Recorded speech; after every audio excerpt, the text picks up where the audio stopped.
Hello everyone and welcome to State of the Realm. This week we're going to be kind of continuing our topic from last week. Last week we talked about the balance of the raid tier, how we felt about it, but this week's topic started to leak in a little bit with current job balance and everything, so we're going to be continuing that discussion. And I'm sure once again, like most discussions on the internet, it'll be completely civil and we will all walk away feeling better about this discussion. I'm one of your hosts, Mr. Happy, representing DPS, I suppose, for this discussion. And of course, joining me is Sly, who's representing Dragoon. And what buffs do you want for Dragoon this week, Sly? What are they? Not a damn. Not a damn? Not a damn. Not a damn? Okay, how you doing, though? I'm good. Civil, though? Civil? I think between the four of us, it'll be civil. The rest that happens afterwards, I don't care. I'm going to grab a healer by their throat, spin them upside down, and just suplex them into the ground and destroy them and all their egos. Well, you want to know our other guest. You want to know what I thought? I thought you were about to rap. I was ready for a rhyme there for some reason. Oh man, yeah. So joining us again for 2 weeks in a row, although he claims he's a different person now, we have Momo representing the healers. How you doing, Momo? Hey. How's it going? Why are you whispering? I don't know. Yeah, I'm more awake this time, so hopefully it's going to be better from me. Hopefully. Chat says the difference between last week and this week is last week was Momo, this week's Meowmo. Oh, I like that. Can be Dogmo. I love. Is it like Dogma, like the what's it called movie? Let's just move on to the next. Yeah. All right. Yeah, we got another guest. We do have another guest. I'm also here. Yeah. Yeah, we have Zeph. Zeph, who is, as he defines it, also here. How you doing, Zeph? Yeah, I'm good. Glad to be here. I can't believe that's the image that, most people, Zeph, when I ask them if they want to be on the show, they have like an image they know for certain they want used. And you recropped your Twitter profile image to just be the slime's face. Yeah, when you asked me, I thought maybe I should get a commission done of a slime rather than just an in-game screenshot that's cropped down like that. Just staring at me the whole time. Slime Zeph is Zeph. This could be the Dragon Quest. And Zeph's representing tanks. Yep. You sound so excited about that prospect. It's been an interesting few weeks of sharing of opinions since the patch notes and the follow-up write-up. Yeah, I think that's fair to say. You were one of the reasons I invited you is you've been very outspoken on social about everything. Yep. So I figured Zeph's perfect. And I haven't seen you since our group went our separate ways, so figured it was a good reunion moment as well. Yep. I miss you. Yeah. I miss you too. No, you Glad to be here. No, you don't. Well, I'm gonna make one Mr. Happy pun, and you're gonna. No, you missed the call out. That's what it is. You just want the in tight left and right. I still make those call outs, and I just smile every time. Nice. I do it with. Yeah, I still hear it. Yeah. Okay, that's good. Well, before we get into this very freeform discussion, which I'm sure will bounce all over the place like last week's did, just a quick sponsor readout. Thank you again to Steelseries for sponsoring, as they have. We'll have a giveaway under the YouTube video, and we do have many shows already planned out. In fact, I will already announce next week's show at the end of this one, as I've already got the guest confirmed and the topic confirmed for that. Sly, I'm on top of it. All right? We got it. I got at least 3 weeks of shows already planned out, Sly, so we're good. I gave you the calendar timings and everything in DMs. So we're all set. Yeah, I'll be wrangling. Well, no. We got to wrangle. That's for even later. After all that. Like, we got shows lined up. And then you can wrangle for a show even later. I DM'd you everything. We good. Yeah. Yeah, we good. All right, but Steelseries will be sponsoring all those shows, and we'll have a giveaway under them for the month of October. Also, quick last-second shout-outs. These are other sponsors. EveryPlate still sponsoring my channel until October 13th. And then we have, of course, the usual Advanced GG. And for anyone here, just as a reminder to those of you live on Twitch, is everyone here streaming today? Or Zeph, you're done for the day. Are you streaming later? Probably later. Later? Okay. Because there's still like 12 hours left in September. So if you want to give any of the 4 people here subs on Twitch, it's still discounted for like another 12 hours. You just go to their channels and do it. You don't have to wait till they're live. Just go do it. Did they do it? Oh, Did they do it yet? Thanks, Mr. Happy. You're welcome. That's just for you guys. Because everyone thought it was over today. So I'm just doing that last second shout out for everyone. There you go. All right. Balance discussion. Is there like, how do we start this? Well, Because we always talk about balance like every few months or so on this podcast, and I feel like it's come to a head recently. Zeph, you had a stellar fucking write up on Twitter, and I read it like at least 5 times because like me hit things. So Zeph, I'm gonna start with you. What do you like? And we're just gonna go across the board. How do you feel about the current state of balance in the game? Overall, pretty negatively at the moment. And the reason why I did that write-up, the reason I felt so compelled to do it, was specifically because I really like Paladin, obviously. I've been maining it for many years. Yeah. And for the longest time, I've been saying to myself, well, not just to myself, I've been saying to everyone, I really hope they don't mess with Paladin. Like, I want to keep this playstyle. I really like it. But this expansion, particularly, it's fallen out of fashion because it's just become completely incompatible with the 2-minute burst meta. And so I was already worried, like, oh, please don't touch it. Like, I'm still having fun with the job, even if it's not as viable in certain situations, like, you know, prog and speedruns as well.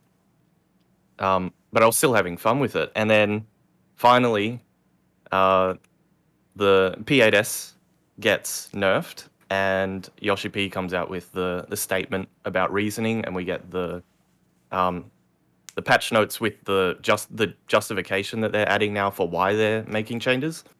And the Paladin section specifically said that they intend to do a full evaluation of Paladin's actions, which is very frightening to me because that's what I've been worried about the whole time. And so I felt compelled to do the write-up because in reality, yeah, it's true. Paladin doesn't really play into the current design of the game itself. And so they want to change the job. But that to me is a really bad thing because it's taking away something that I've been having so much fun with for so long. And it's shifting things into a play style that I personally don't enjoy as much. And so I see the solution as changing the game overall, not the job, to try and fit the game. Because I tend to enjoy the weirder things about the game than the standardization, and I would appreciate if those weird things could still exist. So that's sort of the angle I'm coming from. Sorry, Okay, sorry, that's a Momo. fair You needed to like, try to be a good comment for that. Samaritan, but I got on site. Bopped. Yeah. And yeah, we'll shift over to you, Momo, because we got a little sense of what your feelings were last week. But overall, how are you feeling about the current state of balance in the game? I mean, it's definitely, in terms of modern game history, I think it's definitely probably the worst it's been. Now, I know some people say, like, oh, we're back to Heavensward days of bad balancing, but it's like, no, because, I mean, the issue with Heavensward balancing wasn't just job balance, it was game system balance as well, which goes into, like, things like MIDI management, MP management, TP management, etc., etc. So, like, it's kind of different, whereas, like, everything now is just straight job balance issues. So I don't think it's as bad. However, in terms of like Stormblood Shadowbringers, yeah, it's probably the worst it's been since those two last expansions, and it's really shitty too because Square Enix put themselves in the position where players had really high expectations of them to balance like really well because of Shadowbringers, right? Shadowbringers was like such a, like, for the most part, most jobs were very well balanced, right? Like you had a few outliers, like Warrior was probably like a little bit undertuned, and like Red Mage was always like kind of meh as well because it was like it had the ver raise, and like Machinist was also technically undertuned as well, but it still had its niches because Dancer also had weaknesses. But it's like everything more or less had a niche, right? Now, because every job plays almost the exact same, there really are no such things as like niches, because the thing is, generally, if a fight is good for one job, it's probably good for like the rest of them because of the way they share the fundamentals of the burst, right? Every job is a 60/2 minute burst job now. And then you have the exception of Black Mage and Paladin, who are just more sustaining jobs, but Yeah, they still kind of lean in. You have the Xenoglossies and everything that you want to Oh, time. yeah. Plus they have the tools, but you don't have like. There's no. You don't have huge spikes. Yeah, there's not like a month. Like you're damage. using those to use spells that you were already using. There's not like a spell you only use every 2 minutes. There's not like a Starfall Dance or a Queen or anything like that. Mm-hmm. Yeah, like if you look at FF logs and you check the damage of like the peaks and the lows, or the what do they call them, the valleys, and the peaks and the valleys or whatever. Black Mage and Paladin are pretty much the only jobs that don't have those peaks and valleys because they're more or less just like waves, if anything. Yeah, I agree with that. And I guess I'll speak from the DPS side of things as the final representative. So I gotta say, first of all, I envy you for not really giving a shit about any of that, because you just watch it all unfold. Because you just want, as long as Dragoon's in a good place, you feel good. I kind of feel bad for Machinist though. Like I would. Like, I think we all do. Like I really would like to raid as the Machinist, but like I just get the gear. I get like whatever gear like falls to Flare. I'm like, sure, I'll take that for Machinist.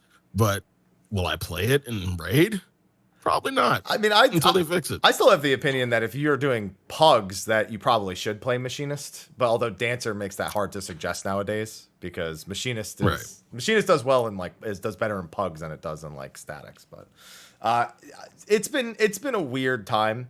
I've gone through like I'm willing to play more DPS this expansion than I think I've ever been willing to play. I think I could pocket like 6 different jobs and feel okay, and that's because of the 2-minute design window being so. I don't want to say I'll say it's static. I feel like I can play one job as long as I like the feel of a job. I can play almost any job in this expansion, so it's been more freeing in that respect. But at the same time, there are individual job ticks in DPS that just get me just really pissed every single time I've got to do a different fight in a different way, whether it's trying to adjust buff timings on Bard because there's some sort of downtime mechanic for people, or there's too much movement, or something like trying to make sure I hit everyone with a Brotherhood on Monk when the boss does attacks in a different order or has one of 2 different patterns that they can do. And that's kind of really where the extent of it ends for me. At that point, it just becomes a numbers game for jobs like Machinist,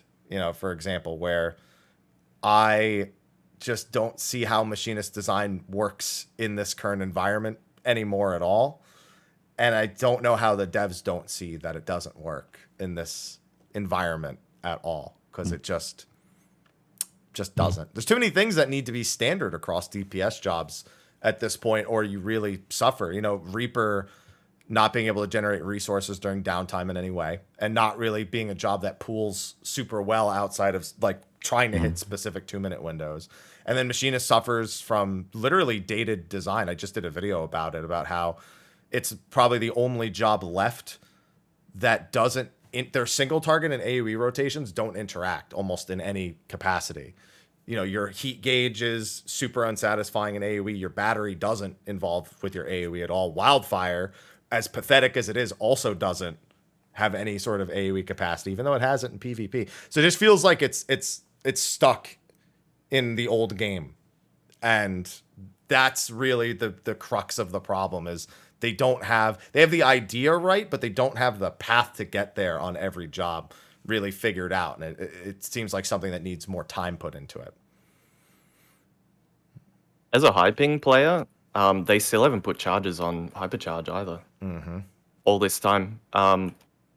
Ever since I only started playing it in Stormblood, but ever since I started playing it, it's been impossible to play without a VPN. VPN is absolutely mandatory. You will clip if you're pretty much over 100 ping on single weaves with the 1.5 second GCD, and I'm shocked. Like, I've been saying it ever since back then that they need to address the ping issue, and I'm shocked that it has still gone unaddressed, even though they added charges to just about every single other job, which emphasizes how much it is still existing in the old game, and it's not being looked at for some reason. Let me see if I can find my Yoshi P interview from the media tour, because I asked him very specifically about that, and the response I received was somewhere in the vein of, we don't want to make every job exactly the same, and we do test it in high ping scenarios. I think 150 ms. I think Reddit and I both wanted to ask the same question. I think they ended up getting that question answered, not me. It was one of the two, but yeah, we didn't buy it.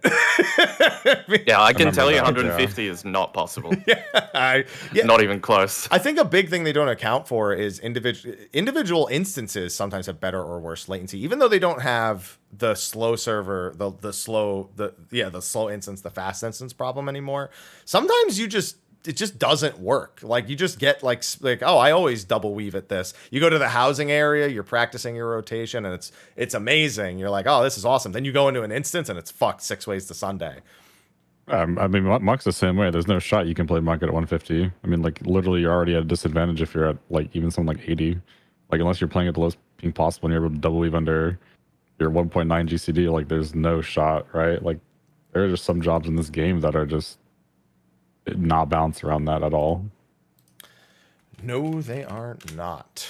Especially old Ninja. It's a funny thing about the slow and fast instances back in Eden's Gate, because I could tell when it was a slow or fast instance, because the fast instances were, they were the better servers.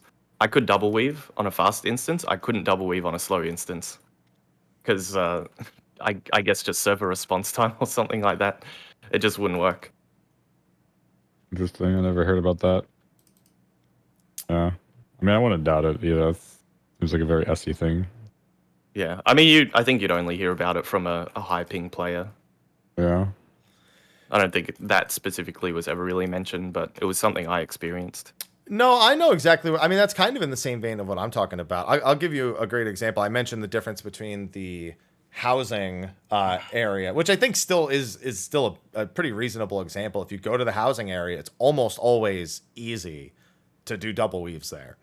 But if you go into a raid, you might just lose the ability to double weave if you're a medium to a high ping. I have like 15 ping, and sometimes I can't double weave properly in some instances, especially on like a Friday night or something, like US, when there's so many people in the raids. It just, the performance definitely dips. It's definitely inconsistent, which makes their whole internal 150 ping test, even if they are doing that, it doesn't really reflect what we as players experience, I feel. Yeah, I remember back then, people used to specifically go to, what was it? The Dravanian hinterlands, the training dummies there, because they could double weave specifically in that instance better to practice. I remember that too. Kurthus Western also was okay. Mm-hmm. I'm sorry. Kurthus Central was okay. What a weird thing to have. Yeah. I think what they did, I think they just changed which servers were handling raids and prioritized the newer servers when they made that change in Eden's Gate. They just gave raids the priority for the newer, shinier stuff so that they wouldn't lag doing the fight timeline. Doesn't feel like they're doing that anymore to me. Yeah, I mean, even after that change, there was still very small differences. I remember in Leviathan particularly, that getting a last GCD before a phase end was really tight sometimes, and sometimes it just wouldn't work. Yeah, I remember that too. Oh, what a time. What a time. Well, Sly, I'm going to let you largely handle taking us through topics here, just because I know. See, I love having, my favorite part about Sly on the show is he gets to just listen, and he just knows that when it's all said and done, it's a life he doesn't have to worry about. I love it. You're just so much more relaxed. He's like a chaperone. Yeah. I don't.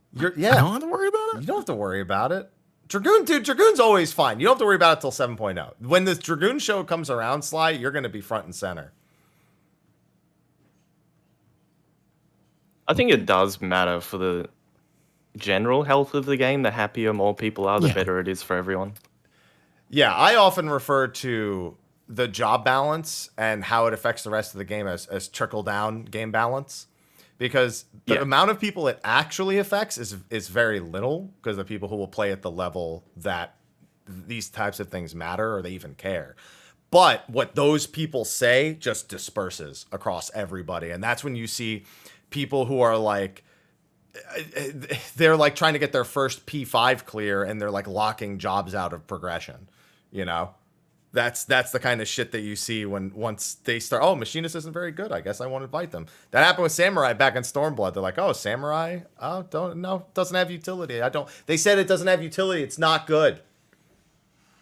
I think you definitely get situations where people are locking jobs. Like, it's more relevant now to lock in double melee, but previously people were still doing it, even though it didn't matter. And I think people were just hanging on to something they heard at some point without really understanding why they were doing it. You can kind of segue that into something like, I mean, it's kind of a good topic to segue into real quick, because it's like, I mean, the thing is, if you're not bringing double melee, unless you're bringing a black mage spot in I guess in place of that fourth flex job, you're kind of trolling, right? You're almost trolling, because you're losing you're losing over 1,000 DPS, depending on like what you like. If you bring double fizz range, like, you know, if you're a good group, sure, that's fine, right? If you can compensate for like the lack of damage, sure, whatever, it's fine. But the thing is, in Party Finder, it's always like a gamble, or it's a mixed bag. So like, why set yourself up for failure? It doesn't make any sense. It's the same thing with the 5%. Like, why go for 4% and set yourself up for like a harder battle when you could just lock in 5%, have a flex roll for whatever role you want, and then, you know, be fine. But then it's also like, man, if I don't lock in double melee, or if I don't lock in like a black mage with like a summoner red mage, it's like, man, we're already losing. Like, that's probably worse than 4%, because 4% is not even over 1,000 DPS. Whereas like not having a second melee or not having a black mage, that's over 1,000 DPS just lost, depending on the role. So it's like, well, guess we're screwed. Sly has... Oh, sorry. Oh, go. It does upset some people when their job is locked out, but also at the same time, it's your PF. You can do what you want. If you don't want to have to play with a certain job, you don't have to. That's true. Yeah, well, I wasn't referring to like locking out jobs, right? Like I'm saying like as long as you, that flex spot though is the biggest issue with the balance, because like, yeah, you can lock like whatever melee, whatever fizz range, whatever caster, right? But if that flex spot for DPS isn't a specific job like a melee or a black mage relative to the other jobs, because that, like, when you compare DPS roles specifically, you're comparing them into their categories, right? Except when you're talking about the flex DPS, which is like, that's when you start comparing fizz range to melee, and melees to casters, and casters to fizz range, right? Because you're technically competing with everybody in that one spot, and I think that's like a big issue.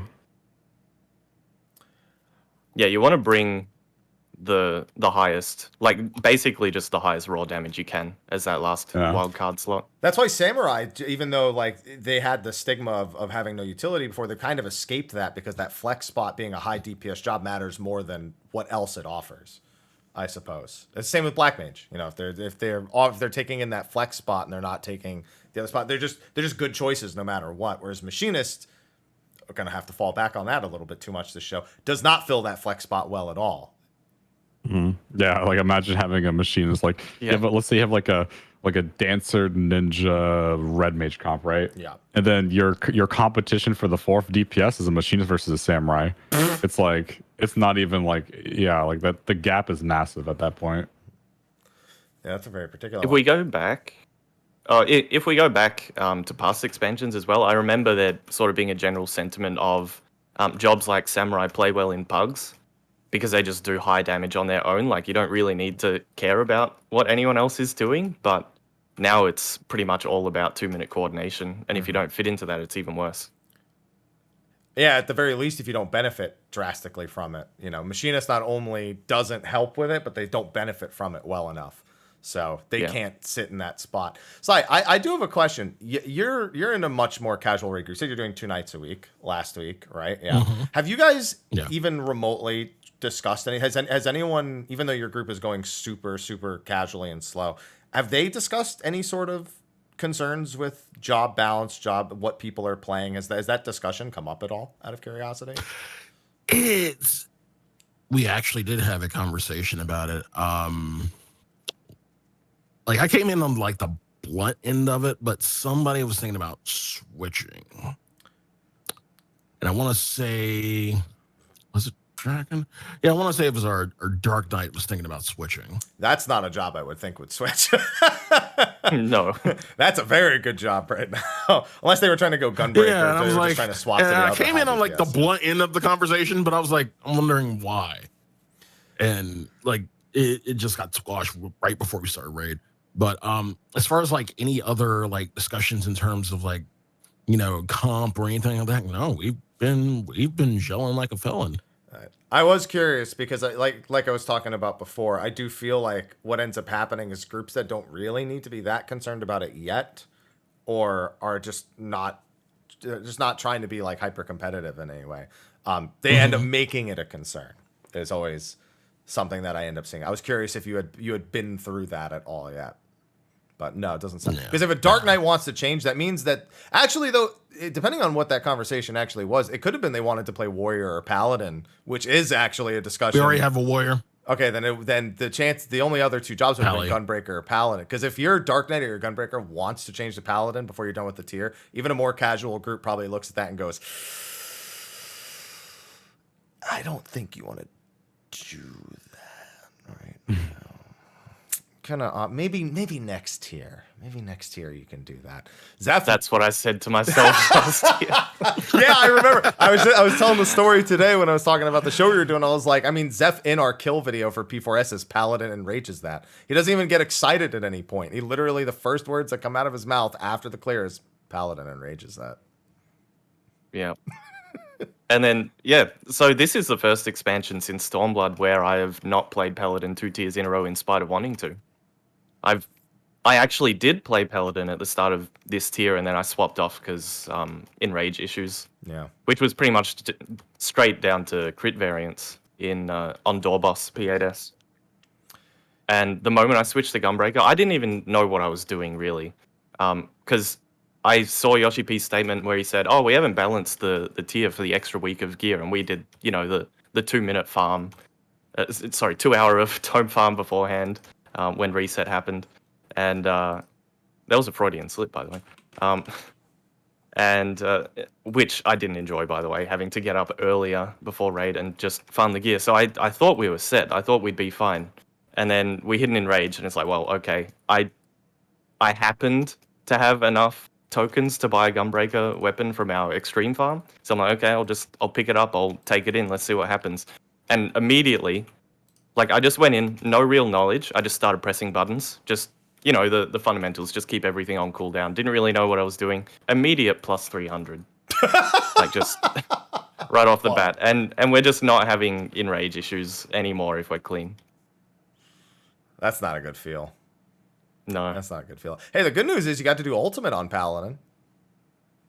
I did, but I've been thinking about that, and I've been thinking if I wasn't playing Paladin, we also probably would have just not hit as many phase enrages. I don't know. as we did. I looked back. I actually wondered about that too. I don't think so. Just looking at what our phase clears look like versus that seems to be a very like Savage Prog-esque balance issue.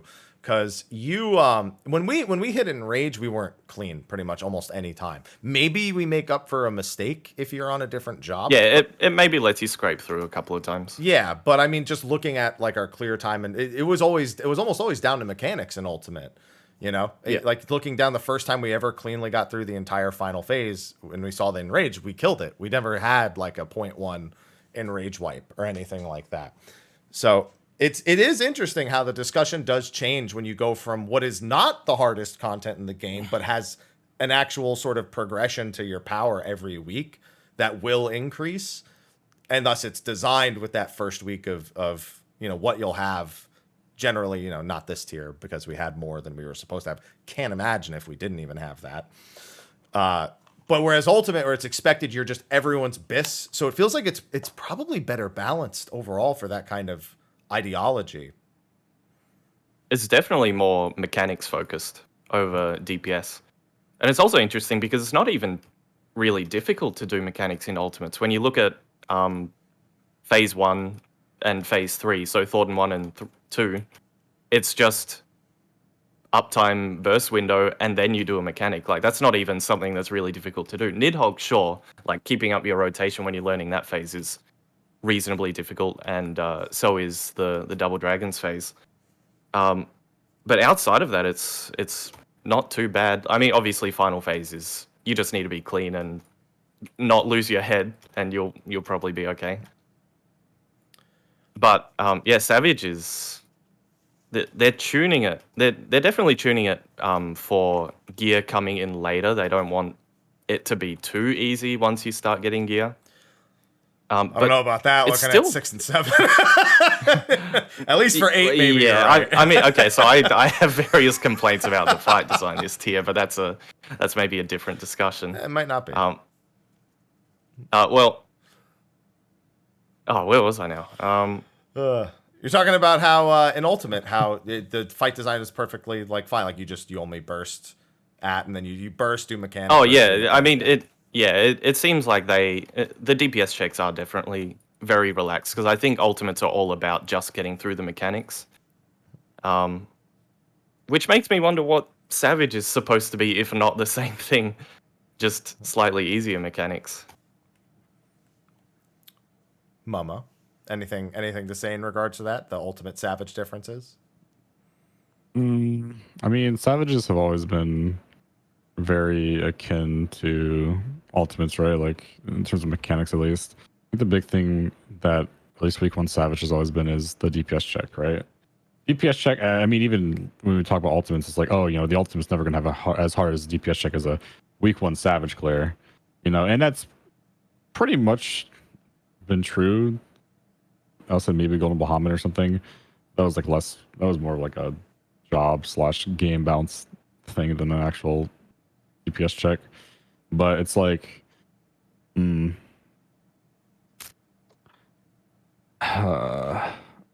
don't really know how to, like, so when you think of like these fights, right, like kind of like how Zeph was talking about how the bursts in DSR, they weren't really like super hard to execute because they were like, it was like burst, no mechanics, you know, downtime, burst, no mechanic, or burst, do mechanics, sorry, then downtime, burst, then another mechanic. There's really no point in the fights where you had to execute burst during actual like mechanical uptime, which is like generally what people consider hard to do, right? That's where the challenge comes in. Like when you think of Eden's Promise, you're bursting during Shiva, you're bursting during Lines if you're bursting on cooldown, right? You're bursting during Titan. You have these bursts during high intensity mechanics that create a challenge of they create a challenge of, man, should we opt to hold this burst? Kind of like PNAX, right? I know groups talked about holding burst for PNAX, especially because that, you know, that fight had like less of a damage check than this one. So it's like, but we could compensate maybe playing a little bit suboptimal, holding burst, and just, you know, making it easier for ourselves so we didn't risk wiping.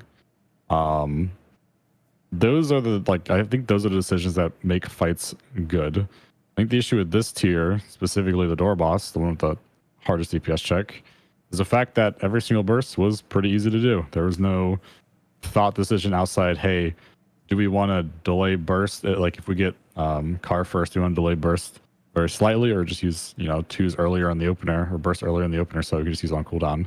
You know, it's like, that was like your hardest decision, which really wasn't even much of a challenge to think about, because it's just like, oh, you know, we're just pressing this button at a later time, rather than like, oh, okay, how do we optimize this to be effective while doing X mechanic, right? It wasn't really a consideration, I guess. And that goes the same for like the final fight as well, the part 2. I mean, it was like burst mechanics, you burst right after Yeah. burst high concept. Like there wasn't really any. I guess natural alignment burst was No, probably the most interesting. I have a but question. What about which camp? Because I know which is more optimal, but I want to know which camp you're in. 2 minutes during Dominion 1 or waiting for 2s and doing them at the start of Phase 2? I know that doing it during Dominion is technically more optimal of a timing in terms of overall buff, but boy, does it fucking suck. yeah, I think it depends on your group, to be honest. Like if you have a 'cause- gunbreaker, it's like, no, they're not going to not double down right before you go down. Yeah, That's what like I've if been you told. have Ninja, Summoner, Gunbreaker, like there's any basically any heavy 60-second job, like you're gonna want to just hold, right? I think it was workable though. At least in the case of Gunbreaker, if you use double down, like I think because I was on Gunbreaker, I held 2 cartridges at the end before, like, so I would basically save a cartridge in my 1 minute burst before High Concept 2, so that I had an extra one. So I had 2 before Ego Death, and I would pre-use my ones, double down immediately, and then that double down could catch the tail end of the 1 minute buffs afterwards. So I think it was still workable. And then you get an extra one before the fight ends.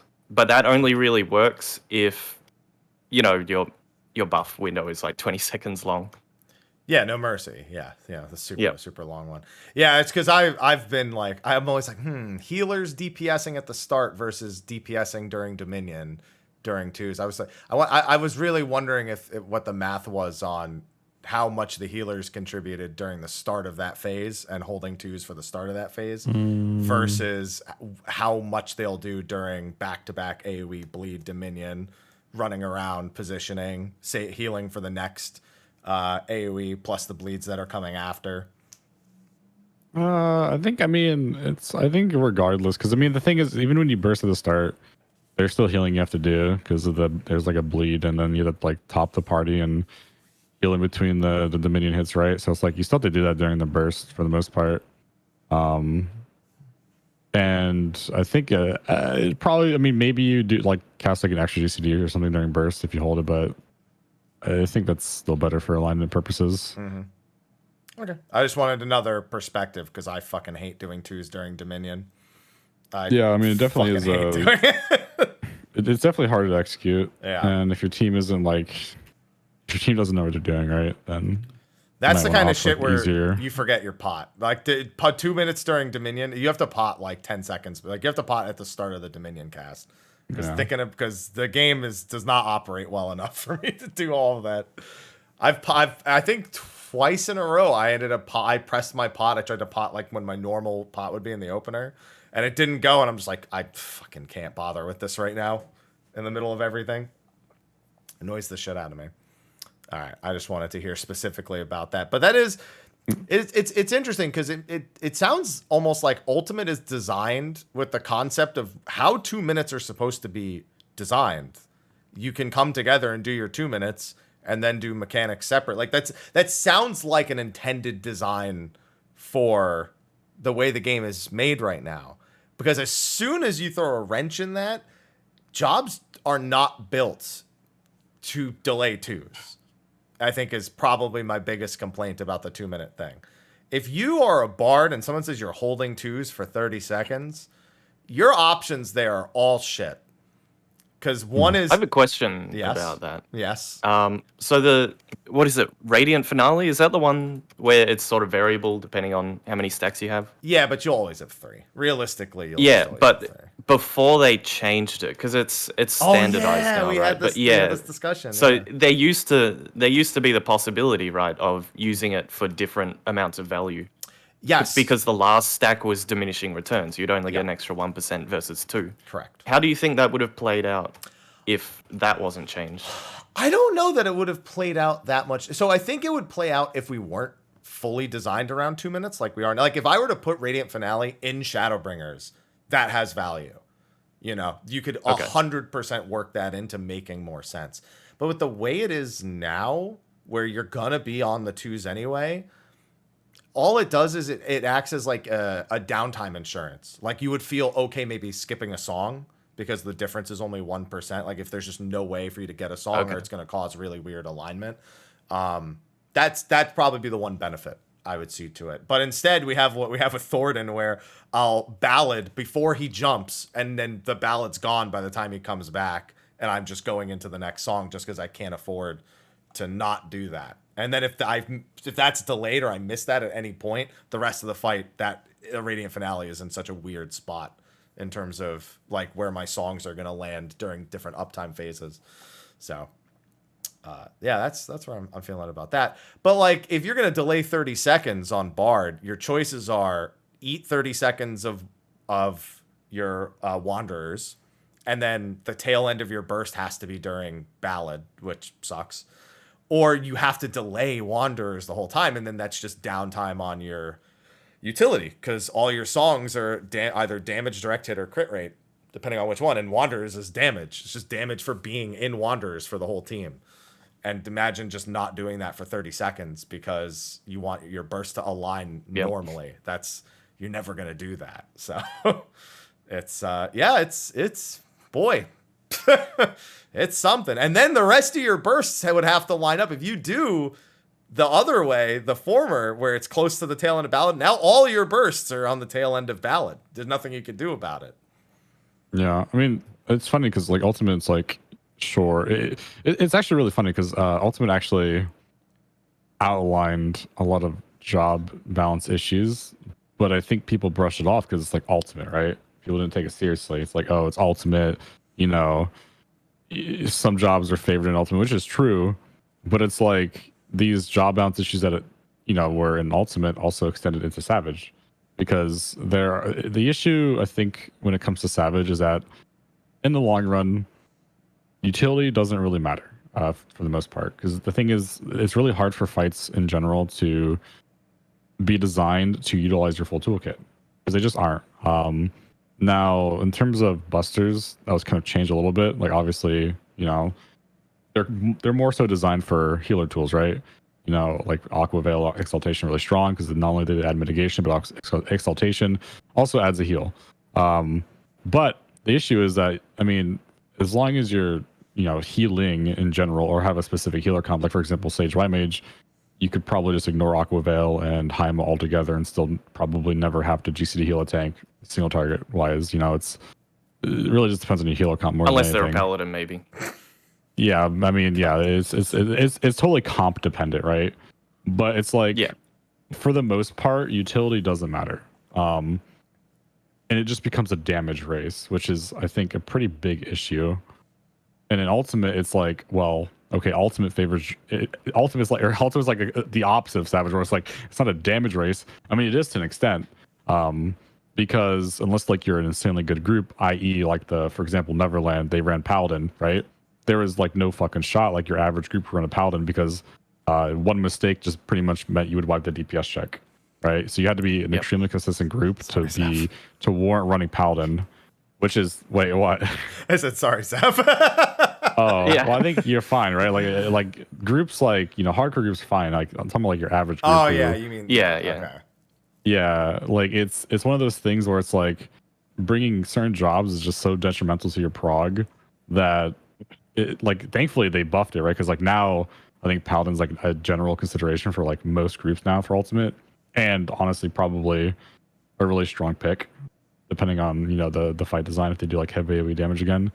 But like in DSR, it was like, how could you like unironically like recommend Paladin to a group for prog? It's like one mistake and you're done, right? Like, failed the Nidhogg DPS check because we had one death or a damage down. It's like, yeah, like situations like that is pretty bad, and like people ignore those issues, right?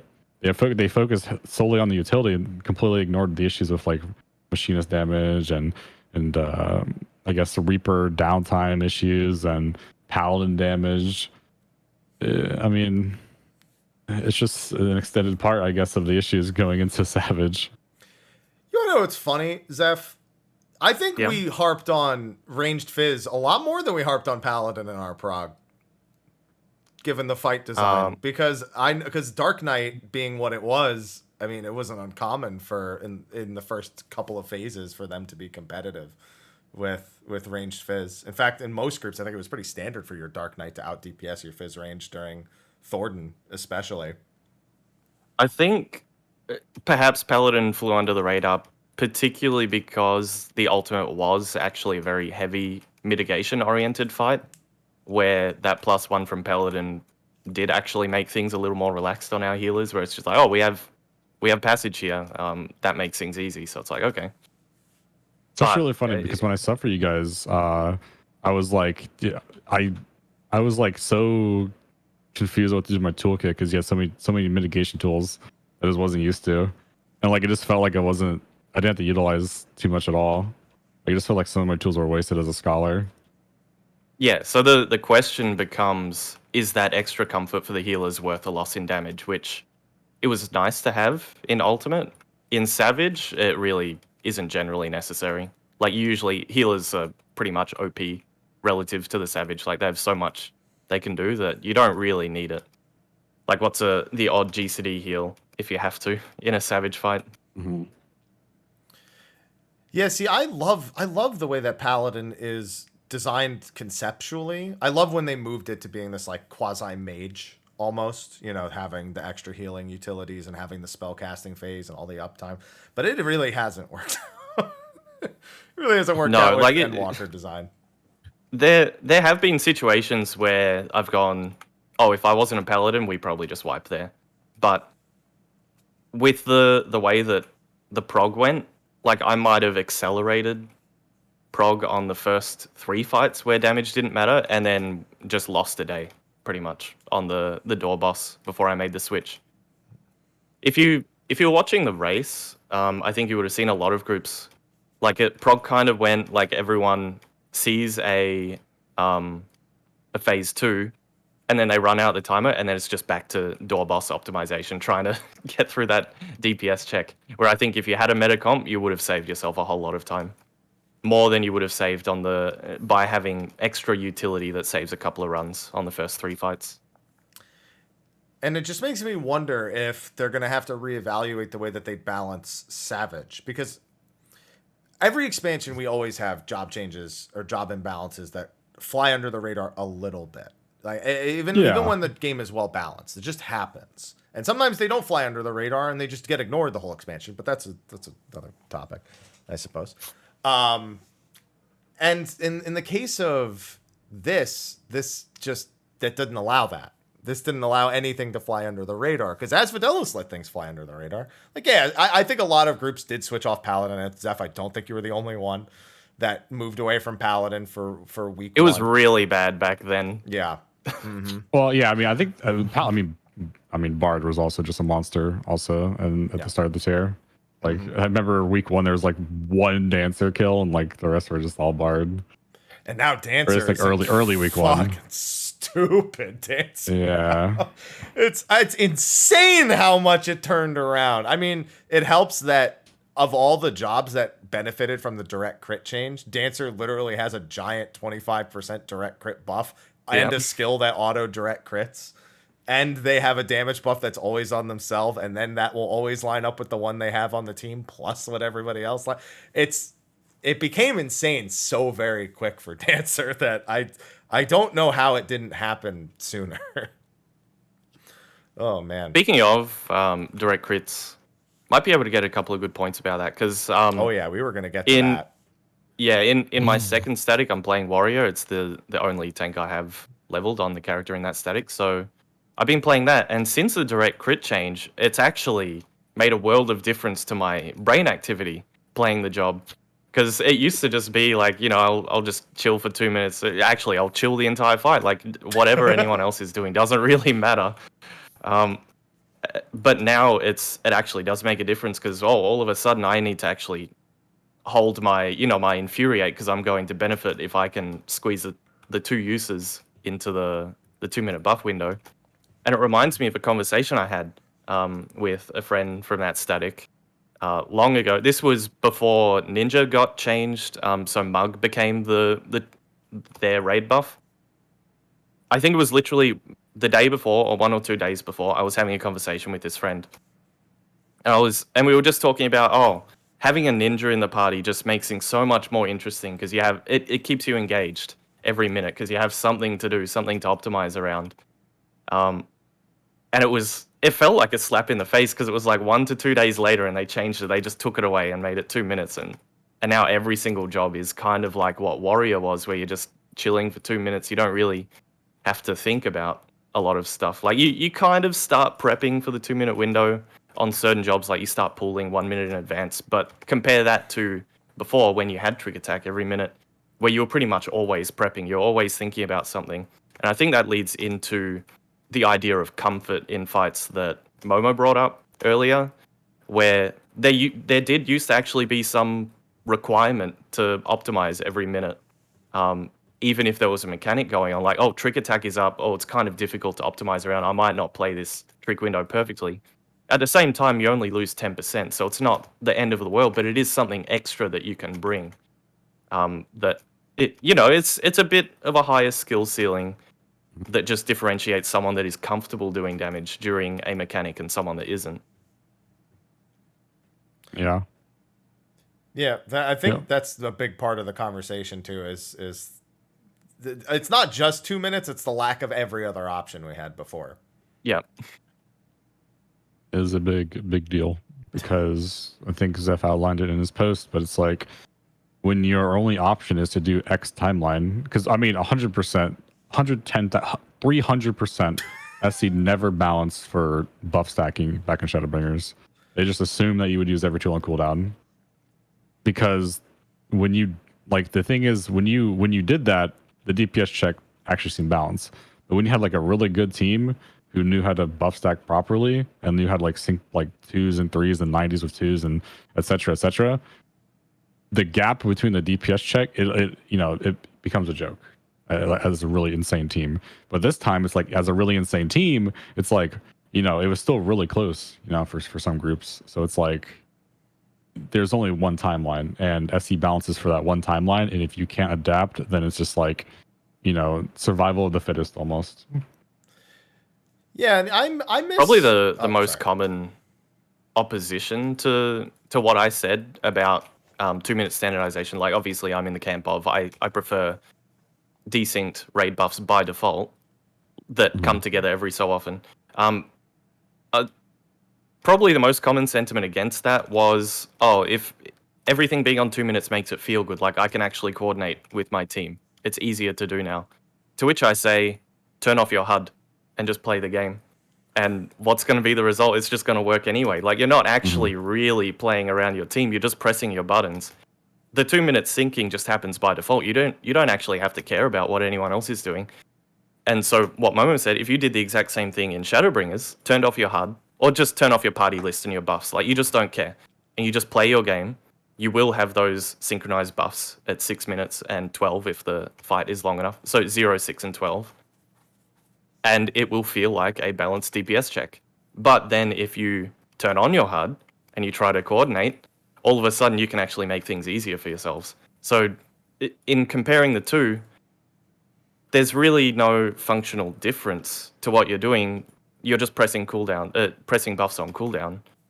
But with how it was in the past, you actually had the added option of doing something rather than just being at the mercy of how the game was designed. Yep. Yeah. I mean, it's really unfortunate too, because I mean, a lot of the fun, especially in Prague, came from min-maxing buff timelines. Like in Shiva, getting extra 3/90 before ads and getting an extra 90 at the fight into the fight because you did on cooldown. Things like that. I mean, it really showed a skill barrier or a skill ceiling in terms of like, I guess, group skill. There's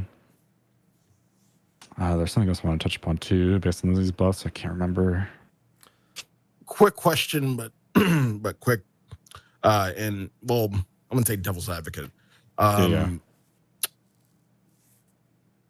So it's like you just press shit on cooldown, and everything pretty much lines up. No HUD, no HUD needed, right?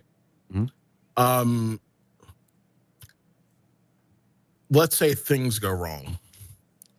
Let's say things go wrong in the form of, well, you fucking die. That's pretty. terrible. Yeah, that's going pretty wrong, Sly. It's going pretty wrong. Between the older school of thought and the 2-minute school of thought, which was easier to kind of recover from? Old, big time, old. Yeah, The- it's totally now different, if you die and you desync, like I died Mm-hmm. yesterday, literally on Gunbreaker, or the day before, and it's just like, well, my buffs were coming up just before I died, and I sort of came alive halfway through the buff window, and now I'm just desynced for the rest of the fight, and there's literally nothing I can do about it. It is extremely punishing. So that's a good point. 'Cause that's a really good I point. just wanted to confirm that because it feels like if you die, you're just fucked. Just start for the over. You don't even want to fucking continue the hate it. run. You just A lot of fucking- people- I just want to flip back out into like the death wall just like, can we just not do this? Yeah. This is not A the lot of one. people No. a lot of people have said that this whole conversation only really matters for like the top 1 or 5%, like the hardcore raiders. But the reality is, it is extremely punishing if you mess up now, and your average pug or your average static is messing up all the time. And like, even if someone just gets overwhelmed by a mechanic and they forget to press chain on cooldown, it's like 5 DCDs later, it's like, well, you're just done for the rest of the fight. The entire team is suffering for the next, 6 minutes because you messed up 2 to 4 minutes in, and it's just like, well, this DPS check just became really hard. Yeah, I mean, to play, I guess, devil advocate too. I mean, this thing existed in Shadowbringers as well. It's like dying in Shadowbringers. Sure, you could technically, theoretically, hypothetically sync up with old raid buffs, right, or other raid buffs. Like, let's say you died as Dragoon, boom, your 90s lost. Okay, well now you can sync your 90 with Dragon Sight. It's fine. However, that also puts you in a position where maybe potentially you would also lose a usage if you did hold. Just try to sync back up, and then now you're at a weird crossroads where it's like, man, do I sync my buffs back up with the team and then opt for like losing a usage, or do I gain another usage by using on cooldown even though I died? So it's like it was always like really weird. However, I do agree that's definitely more punishing now. Yeah, I just think about what I like to say is prior to Endwalker, the game had 30-second windows where you usually had some, and technically we still kind of have that now. It's just 2 minutes is where all the big stuff. Every 30 seconds, something for someone is coming up. It could be an OG CD. It could be a 90-second that's just coming up because, it's 30 seconds later. It could be a 1 minute, 2 minute, 3 minute. It didn't matter. So if you needed to resync with something, you just needed to figure what was in the next 30-second window and then sync up with that. At the very least, make sure that your 30-second ones lined up with that instead of just using them as soon as you got up. And you could weigh those different options. But now you literally can do nothing but cry as most jobs. I think there are a couple of jobs that I think supersede that problem. I think Monk is one of the few jobs where you can probably hop back in and do Monk? okay. Yeah, really good. Depending on when, though. If you die right during a 2, holding Brotherhood for 2 is just not going to happen, Yeah. It's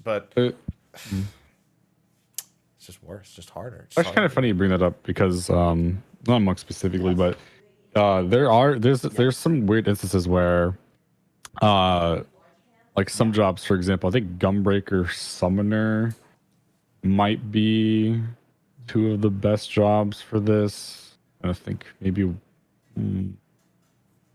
well, yeah, I think Gunbreaker Summoner, but because Gunbreaker and Summoner are like really heavy, I guess, emphasis 60-second burst jobs, right? Like Phoenix, Bahamut, like intertwining every 60, and then Gunbreaker just has a huge burst every 60.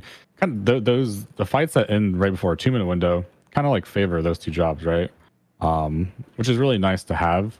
But it's like it's almost reminiscent of old Shadowbringers where it's like, oh man, well, I guess we're losing a 2-minute, time to bring a 3-minute job because these 2-minute jobs are now at a disadvantage. Or okay, now we're killing before a 90 window, so hey, I mean, either you can opt to bring a different job who didn't lose the usage of 90s, or now you can sync those 90s up with 2s and 3s, and boom, it's You had options. happy at go least. merry. Yeah. Man, that's sucks. It sucks. Sucks not having options. Yeah. Yeah, mean, I think the big takeaway from that is, like you said, it's bring another job or sync buffs up. Now it's just bring another job. So you don't actually have the ability to make up for suboptimal party comps like you do Yeah. now. Yeah, it's also this thing is like there's really no pros and cons of each job, right? The pros and cons of each job now are utility, because the thing is, it's like every job plays the same, right? The only jobs that don't play the same, like I said, are Black Mage Paladin probably at the moment. Everything else, I mean, you're literally just a 2-minute funnel. Maybe Bard to an extent with their songs, but yeah, like outside those 3 jobs, I would say everything is just like hey, we're doing burst at 2s, figure out how to do it, and we'll go from there. And at that point, it just becomes, hey, who does the most damage in this game? It's like, how do you separate a job when the meta of the game or the game design currently is in a position where it is now? I don't think you can. Yeah, you can't. Yeah, because what they're doing is anything that's sticking out. Like with Paladin, they're now looking at trying to shove it back into line with everything else, which I think is also a problem when you just ignore balance entirely and you just look at gameplay itself. Like back in Stormblood, I challenged myself to try and play every single job in the game, and every new one that I was learning felt like a completely different game. Like it was really challenging. I'd go into a fight, I didn't know the timings, didn't know what I was doing. It was really difficult. But when you pick up a new job now, it's kind of like, oh, I'll just roll my GCDs and I just have to make sure I burst at 2 minutes. Like there's not really that much variance. It's all kind of like everything has their own visual flair and like a unique nuance to their rotations. But for the most part, the gameplay itself, I feel, is a lot less varied. So I think that's also an issue, even just outside of balance, is just that there's less variance in how you can even play the game. Like it's kind of like, oh, just play whatever, just press buttons. It doesn't really make a difference. Yep. So the thing is, we've known about this sort of homogenization since what, the media tour. Didn't they tell us at the media tour that like everything was going to line up in like 2-minute windows and everything? Was that the exact time? Yeah, and it was the live. It was a live letter before the media tour when they first announced the expansion. Yeah. Okay. My question is,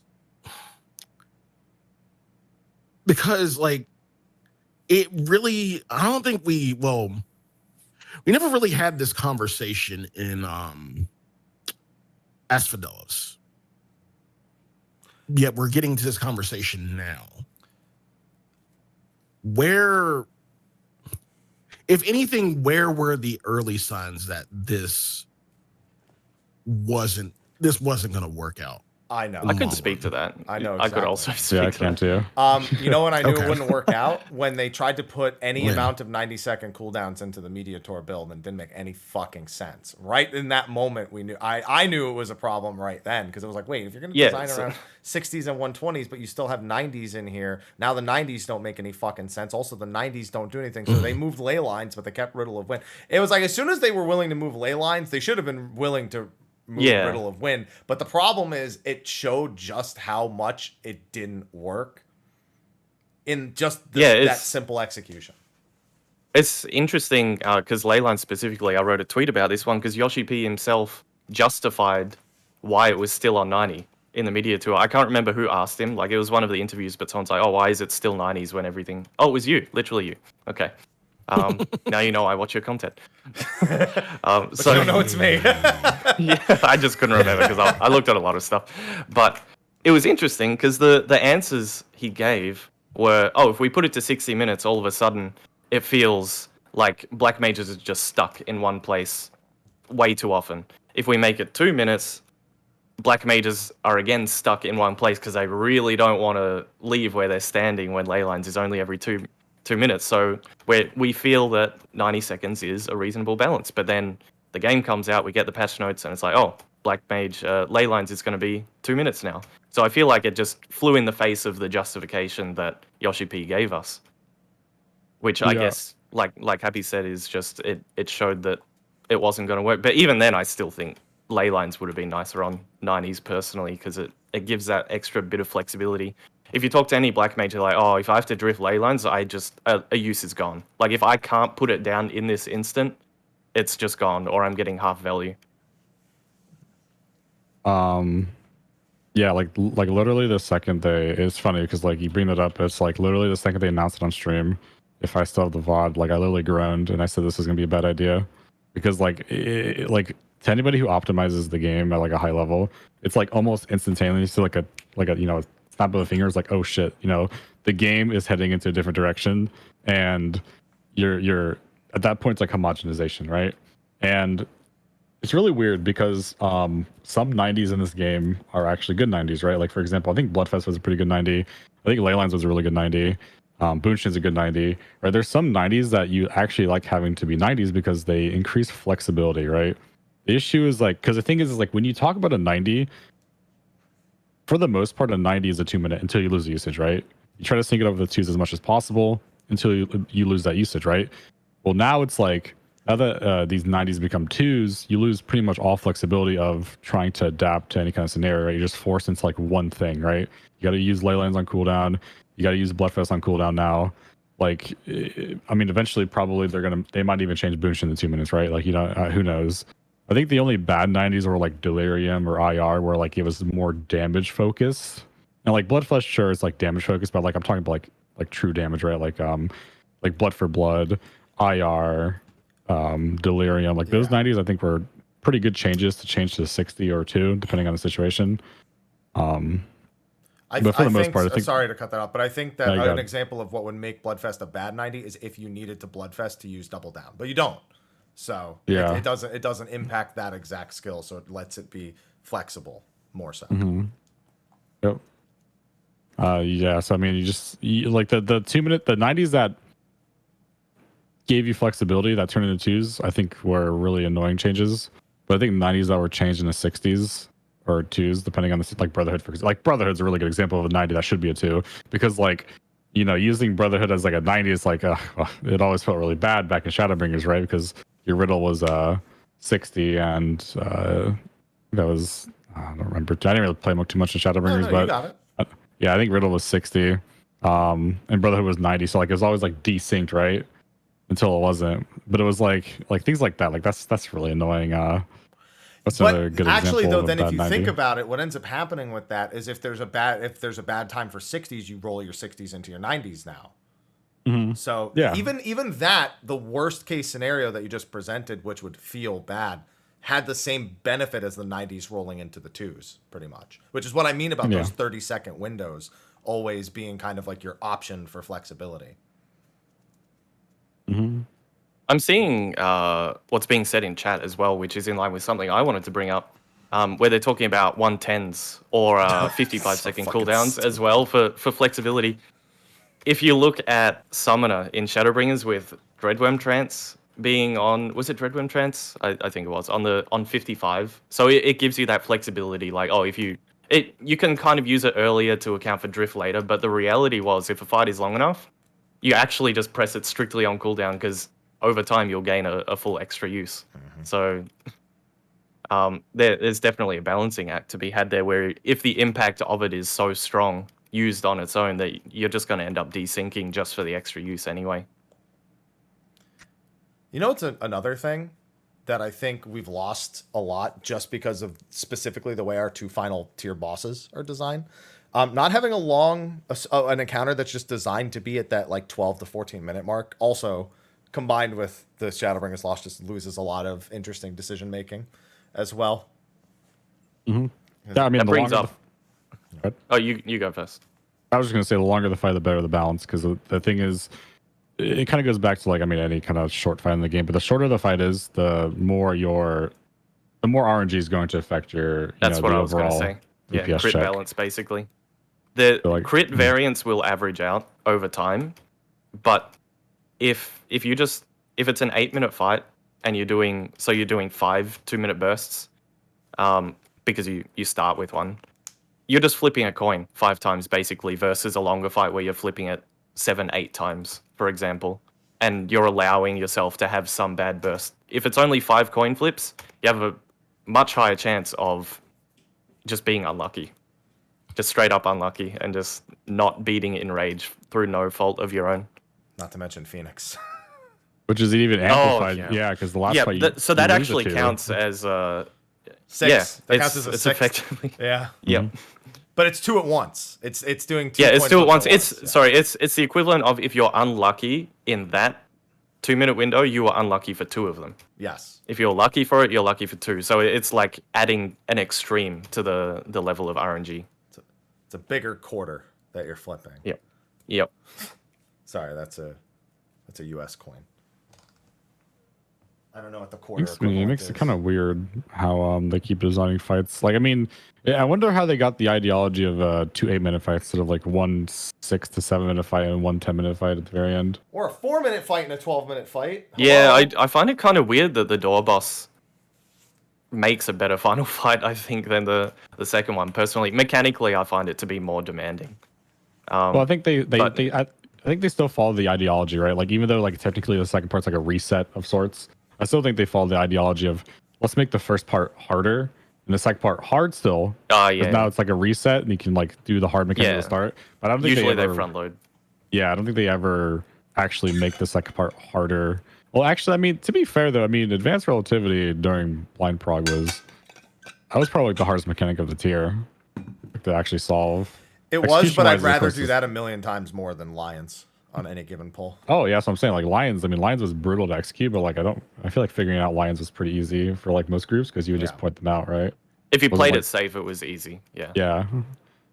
Whereas like that was like more of an execution check. Whereas like advanced relativity is like execution wise, it's like maybe up there depending on your strat. But if you did TPS, it was like, but like figuring out that mechanic was where like the true difficulty came in. Yeah, which is the same. I mean, that's the same with high concept here. Figuring out making the Phoenix is not, that's not very explicitly explained like you that it's another case where kind of knowing the lore helps, but just you eventually hit a wall and you're like, so clearly we need to do something with high concept here that we're not already doing. So you just have to sit there and explore every option, and you have no choice to just throw pulls at it. But every person who does it later doesn't have to figure that out. It's the ooh problem. Yeah, all of the interesting prog happened by the world proggers. Yeah.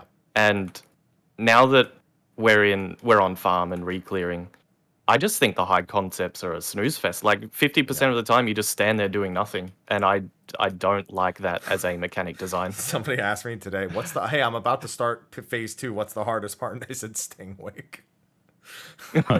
I mean, it's really weird because like that fight could have been insanely good if it was full uptime, but they decided to I know. make Like high people concept say, downtime.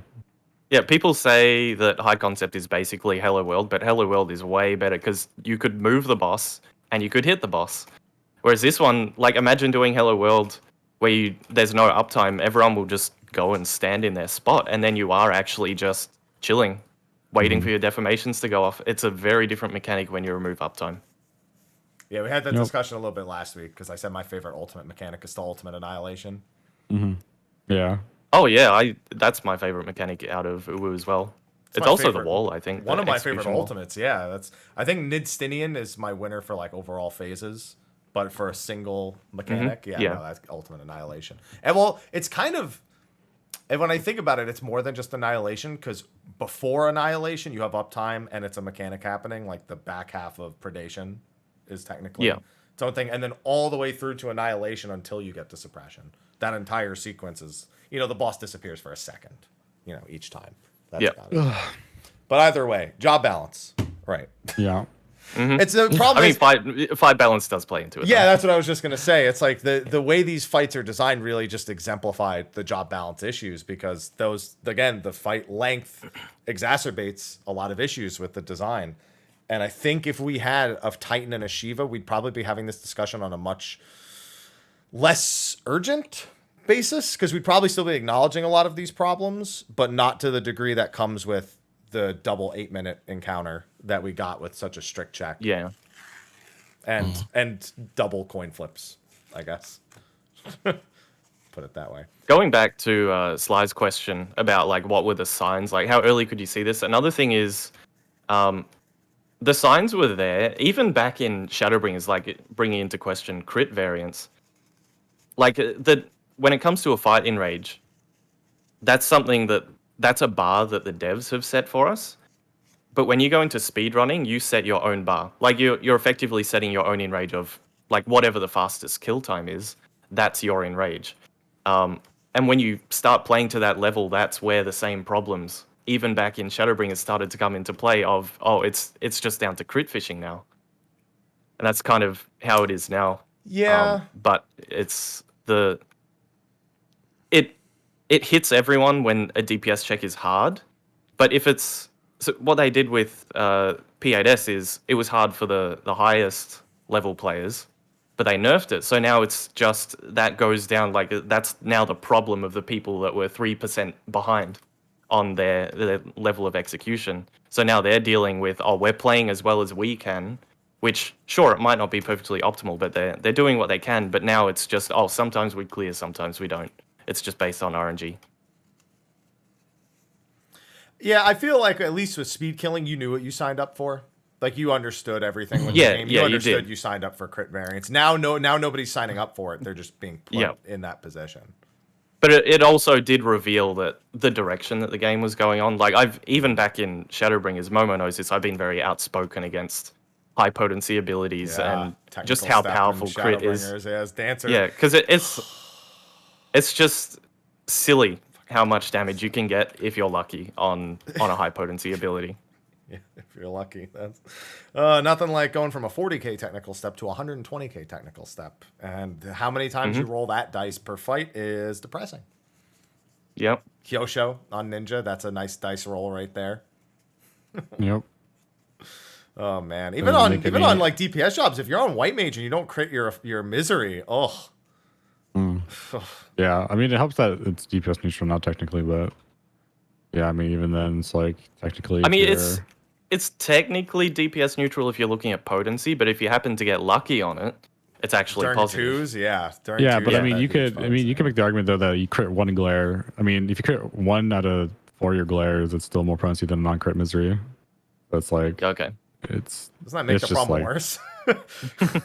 Well, no, because like the thing is, it's like technically, yeah, you can crit your misery, and it's like that would be like critting. I think it was like 2 glares or something. I don't know. But like you could also make the argument of, hey, you have a higher chance of critting 1 of the 4 glares than you do critting 1 misery. You know, so it's like at that point, it's like semantics, True. like Ely craft. Still. It's just unfortunate because I don't want the And- game to go towards this auto crit direct hit. Sorry, Sly. No. No, I mean, even you're then. fine, you're fine. Oh, sorry. You go ahead.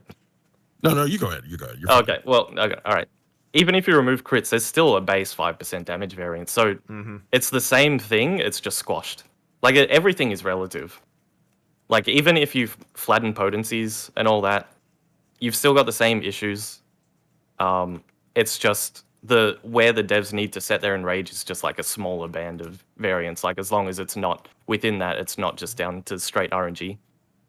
Like if you have like a possibility of doing, to simplify the example, between 900 and 1000 DPS, if the devs balance a DPS check to 950, then you have basically a 50% chance of being above or below it. If you're, I don't know, you're playing healer and you're just doing 1 button the entire time, for the most part. Like just to grossly simplify the example.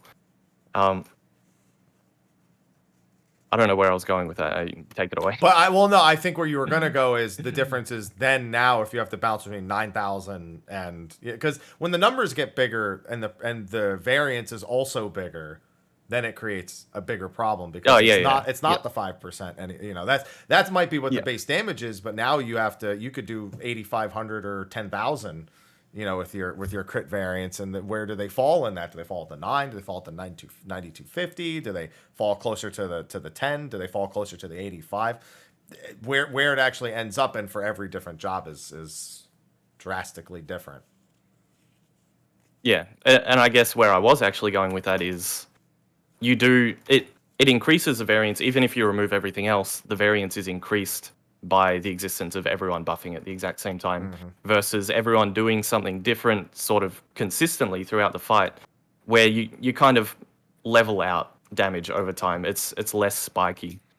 So any element of luck is diminished because it isn't worth so much being in a 2-minute window.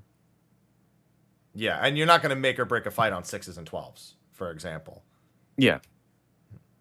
Now, Sly, you can finally talk. Yeah, sorry. It's okay. It's okay. But we were getting to the topic of crit and RNG. But one other factor that brings in RNG, and Zeph, you brought this, you touched on the subject in your document, were mechanics that grant increased damage. And I like your quote for this. Forgive me for being blunt, but if that's causing an issue with job balance, how about don't? and so I guess what we're talking about is stuff like Phoenix in UCOB, or the 1% in Eden for Reen, like stuff like that is what you're talking about. Yeah, I mean, E8S had, what was it, like a 3% or 2% for 1 minute? I think it was like it amounted to like honestly, a couple of I cents. still think that the buff was just lying. I think it was. I don't think it did. I think it did 1% at most. I don't know. I refuse the 3%. It was small enough that natural variance made up for it. Yep. Whereas with a literal damage, double damage, variance is any variance within that is literally doubled. Like rather than it just being a very minor thing where it's like, oh, it's a nice to have. Maybe it makes a difference. Which, by the way, happy it probably did in our clear, considering it was after. I mean, if it made a difference, it would have, because our clear in E8S was after the cast bar when I think people were already dying, like half the party died maybe. Mm-hmm. Yeah, we cleared with. Did we clear with it or without it? I don't remember. I think we had it. We were check. Yeah, we were doing everything we could, I think. But yeah, when it's a double damage, it just makes everything everyone does, like any element of RNG you have, is doubled. If you're unlucky, you're twice as unlucky. If you're lucky, you're twice as lucky. If you're a job that doesn't play into 2-minute meta, you're twice as bad. So Paladin is just. I'm glad I wasn't playing Paladin there, because Paladin just does its own thing for the most part. Like even with the existence of buffs in the past, and that's actually an interesting thing, because Paladin, like you would know this, Momo.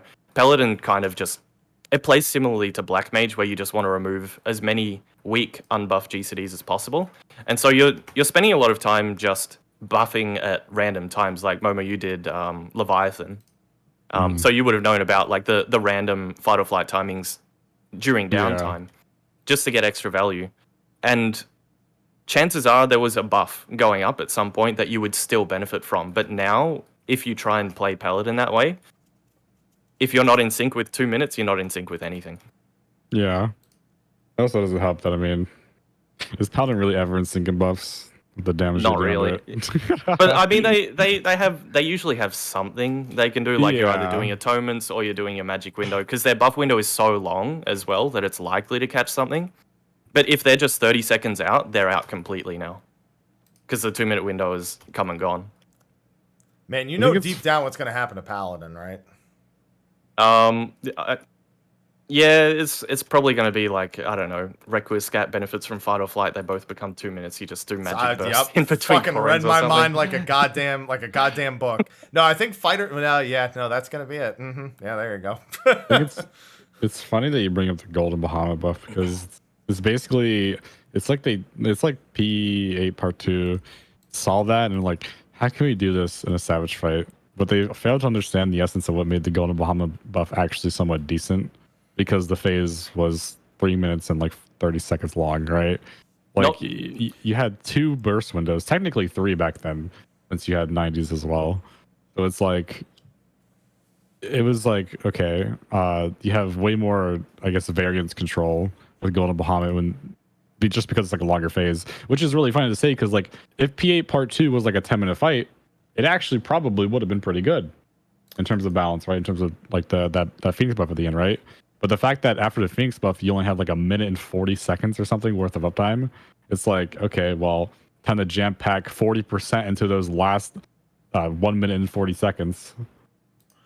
I think the other thing about sorry, I think we're one going to more say thing, the same thing, Zeph. You go. The DPS check in Golden is entirely self-contained as well. Yeah. Yeah. Because all it's doing is making sure you're playing at a competent level and not dying. It wants to emphasize nobody dying more than anything else. but as soon as someone dies, it becomes, you know, that's true of all the final phases. All the final phases are trying to check to make sure you're not just dying and throwing like lives away for the sake of finishing the fight.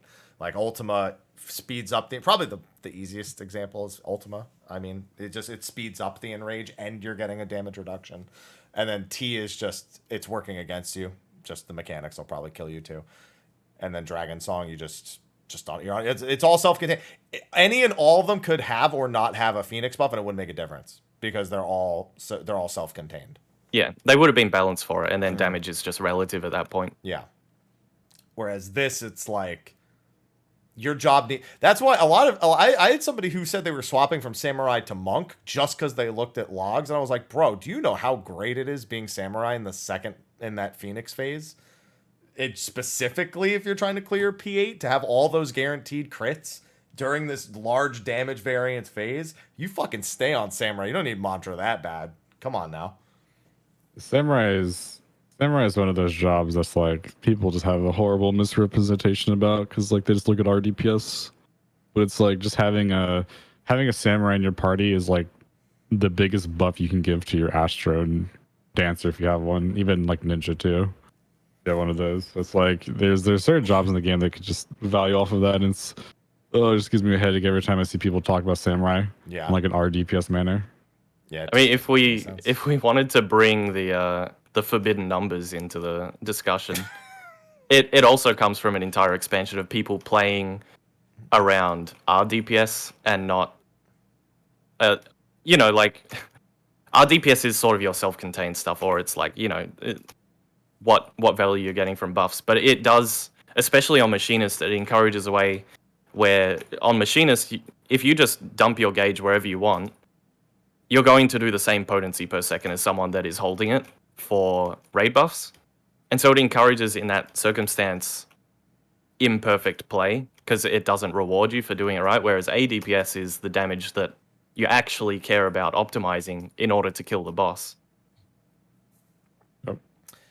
Like having a Samurai is like 50 DPS more on each raid buff that you have in your comp, and then as a card target they're just like insane, doing like probably like 100,000 more damage under twos than any other melee, and then maybe 200 depending on the melee. Like for example Reaper, which is something I kind of want to get into too, is like we were talking about Reaper earlier, and it's like, oh yeah, I mean Reaper sucks from downtime. Reaper has like really low sustain damage, really high burst damage. But it's also like Reaper burst is so long that it's just like you can't for 15s, it's like really hard to optimize, right? Like for 20s, it's more or less fine, I think, if you set up properly. But if you're a 15 and your Reaper isn't if your Reaper isn't hitting Communio like right as the buffs are going up, there's no shot they're doing double Communio under a 50-second period, because it takes you, it's going to take you 10 seconds to finish a combo in the first place, and then you also have to wait for your Plentiful Harvest, right? You can't just go in right away. You have to wait for the internal CD of Plentiful Harvest, which is like 2 GCDs. So like unless you're hitting that Communio like right away, Reaper's burst just significantly goes down in terms of like efficiency, which is like another one of its issues. But like it kind of goes into the other jobs too, like Ninja and Samurai. They burst so much in such a short period of time that they're just like literally the best at what they do. Like Dragoon too can burst, pretty fast as well, I guess, if you're double weaving a lot. But even then, like to get all your stuff out takes at least 15 seconds. And what's the other melee again? Monk? Yeah, Monk. Monk is really strong because they're super versatile, right? Like Monk, you burst like your burst is like 4 GCDs, and the rest is just for bin chakra for the most part. But Ninja and Samurai, man, they just do so much damage in like the short amount of time. And the thing is too, dude, those two jobs complement each other so well, because especially for Astrologian. Like Astrologian's like, man, I love Ninja Samurai because Ninja is a front-loaded job. Samurai is a back-loaded job. Dancer as well. As a potential partner.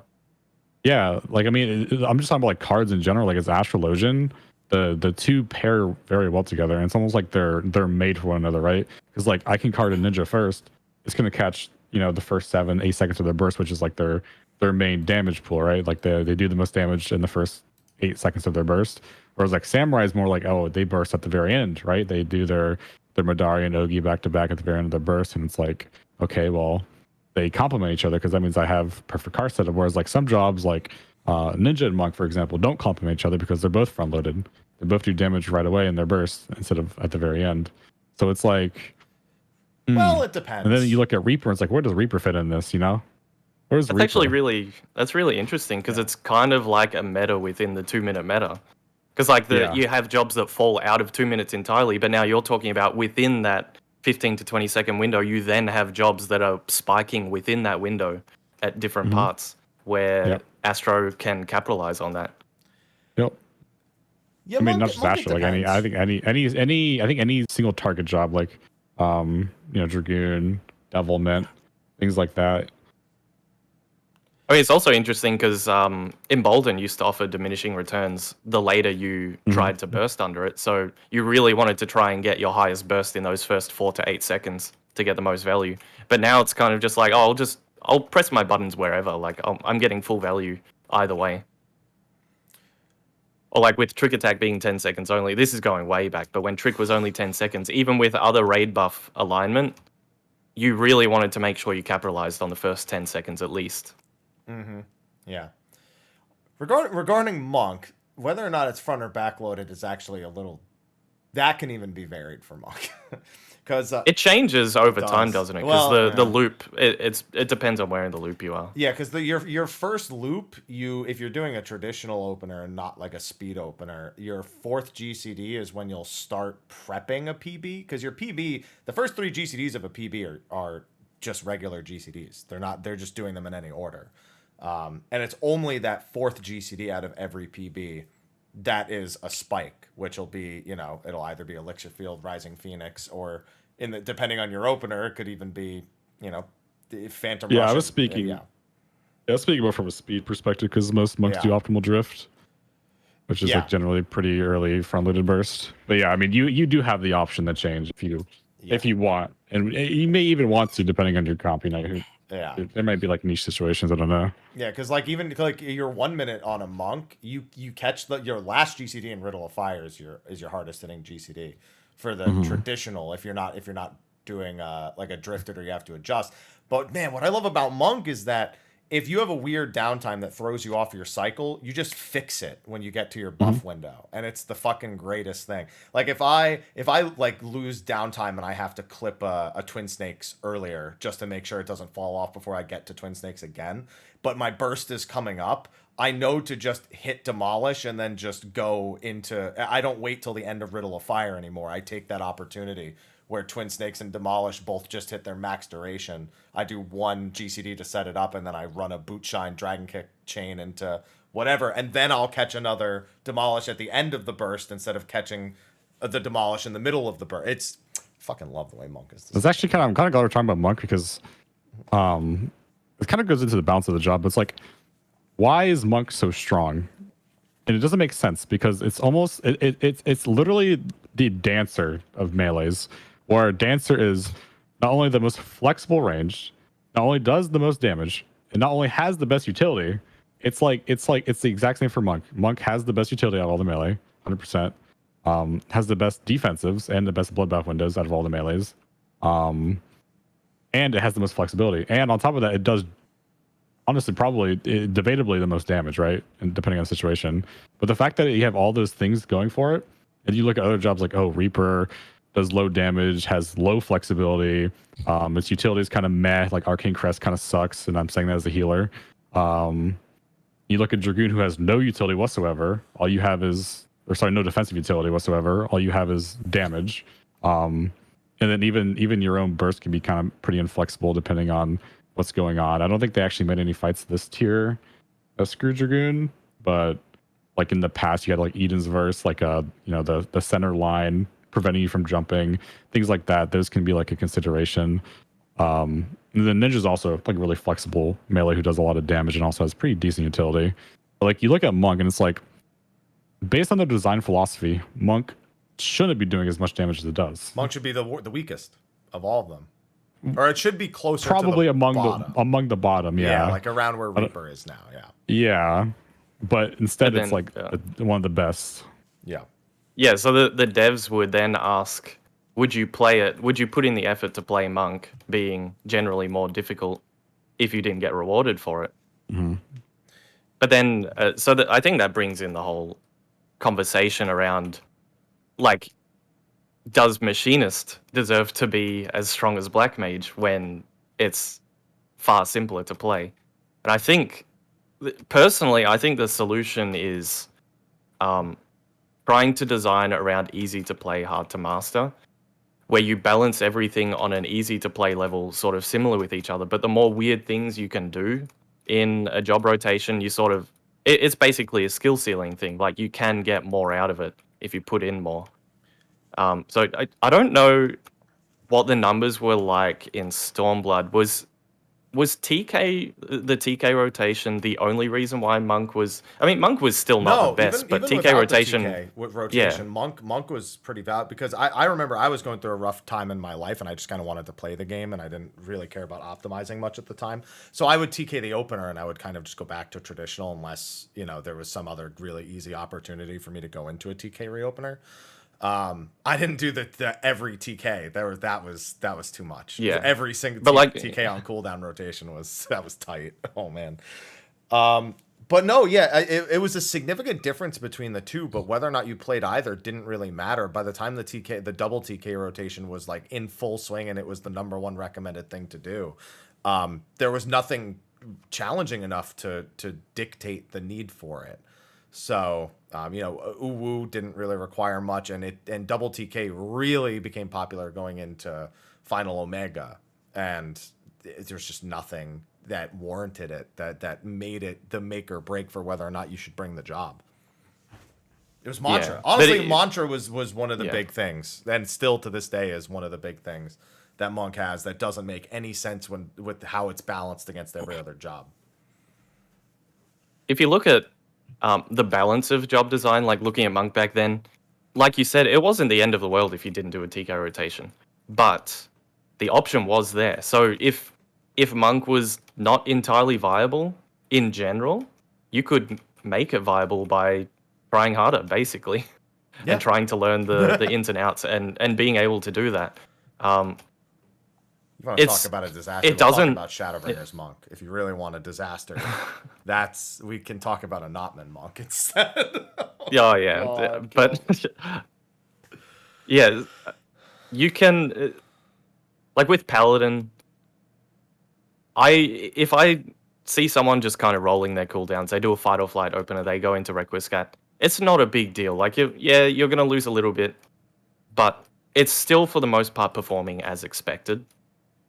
And a lot of the time, the weird, the spreadsheet rotations you do on Paladin, you're not figuring out most of that stuff during prog, but also the better you are at it. Like the more, in my experience, the more that I stare at spreadsheets, you start to notice patterns. And then when you go into prog, it's like, oh, I recognize this pattern. Like this downtime is occurring at this part of my rotation. I've done this before. So a good example is the P3 opener was also the Nidhogg opener. You could set up the exact same thing, and that was optimal. So it's like if you had done a lot of P3 before Dragon Song, you could just apply that knowledge into prog, and so all of a sudden you're bringing a little bit of benefit just by being more experienced. But a lot of the time, with a lot of job design, it's if everything is just all about 2-minute burst, that expression, that skill expression is just not there anymore. Like it doesn't really matter when you just need to crit. Like that difference is not making a difference to Enrage if the entire party was unlucky with their crits anyway. And then Paladin is just straight up, like all the effort you're putting in is just not even playing into the buffs anyway. So it's just not really viable. Yeah, Stormblood Monk never quite like that with TK. There was differences to be made. They just didn't matter as much. Now the difference to be made don't matter at all. No matter how hard you try, until dude, listen. Every time you say Paladin, I just think about how worried I am for you in 6.3. I'm worried as well, because the thing is, the way I look at job design in this game is less the job identity, like visually or lore-wise. To me, it's about gameplay. It's all about gameplay. So I care about the interactions between the numbers of the buttons that I'm pressing. So if they radically change Paladin to fit into the 2-minute meta, in my mind, that is no longer Paladin. Like it's not the same job. So the job that I'm playing right now is effectively deleted, and that's what I care about. Like that's what I don't want to lose. I have no allegiance to Paladin, like the Paladin job stone. I have an allegiance to the play style that I'm enjoying. Right. No, that checks out. I think a lot of people feel that way and have felt that way going in, even before we were openly discussing this design concern. You know, and I think every time an expansion comes out, people are afraid that it's their job's turn. You know, Dragoons and Astros right now are sweating a little bit. Paladins are sweating. Machinists will say, "Fuck it, we'll take it. I don't care. Just do something. I can't. Please help me. Just let me get in the robot. I'll take care of it." Okay. Sly, is that why you play Machinist? The hope one day we'll be able to get in the robot? Is that the fantasy? That's why I play it sometimes. Yeah, we get a G Warrior. Yeah, I'm waiting on the G Warrior 2-minute buff. Well, no, sure, fuck it, make it a 2-minute buff window. Even if they change the design, that'll be a 2-minute buff window. I'm down. Just change all of our actions. Fuck it. Sooner or later, some job is literally just going to get a different hotbar when they go into their 2-minute. Like, it's not just going to be like a few skills change. It's going to be like the full on like their bar entire hotbar just.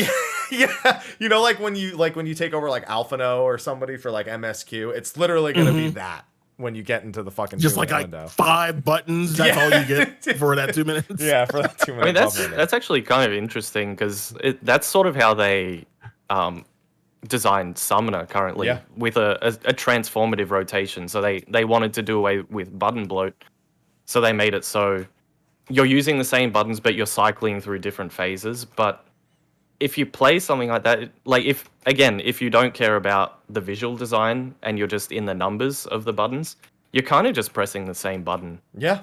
Over and over again. No, it's not again. Kind of. Like you most certainly are. Well, you literally are, yeah. and so from a personally, like some people might like it. I think there is like you definitely want to appeal to the people that do like the visual design of things.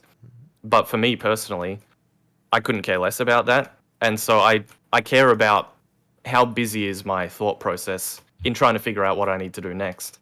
And Summoner is definitely not one of the jobs for me because it's kind of just all the same. Do I swift cast the slipstream or not? Decisions. Fuck. All right. Yeah.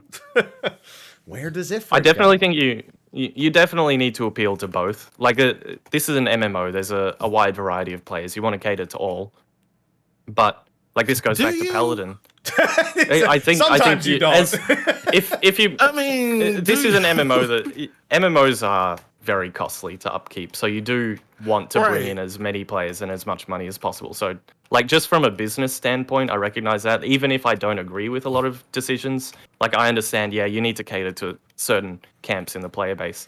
But my concern right now is, as a Paladin player, and also Black Mage, like, Black Mage is sort of my go-to DPS.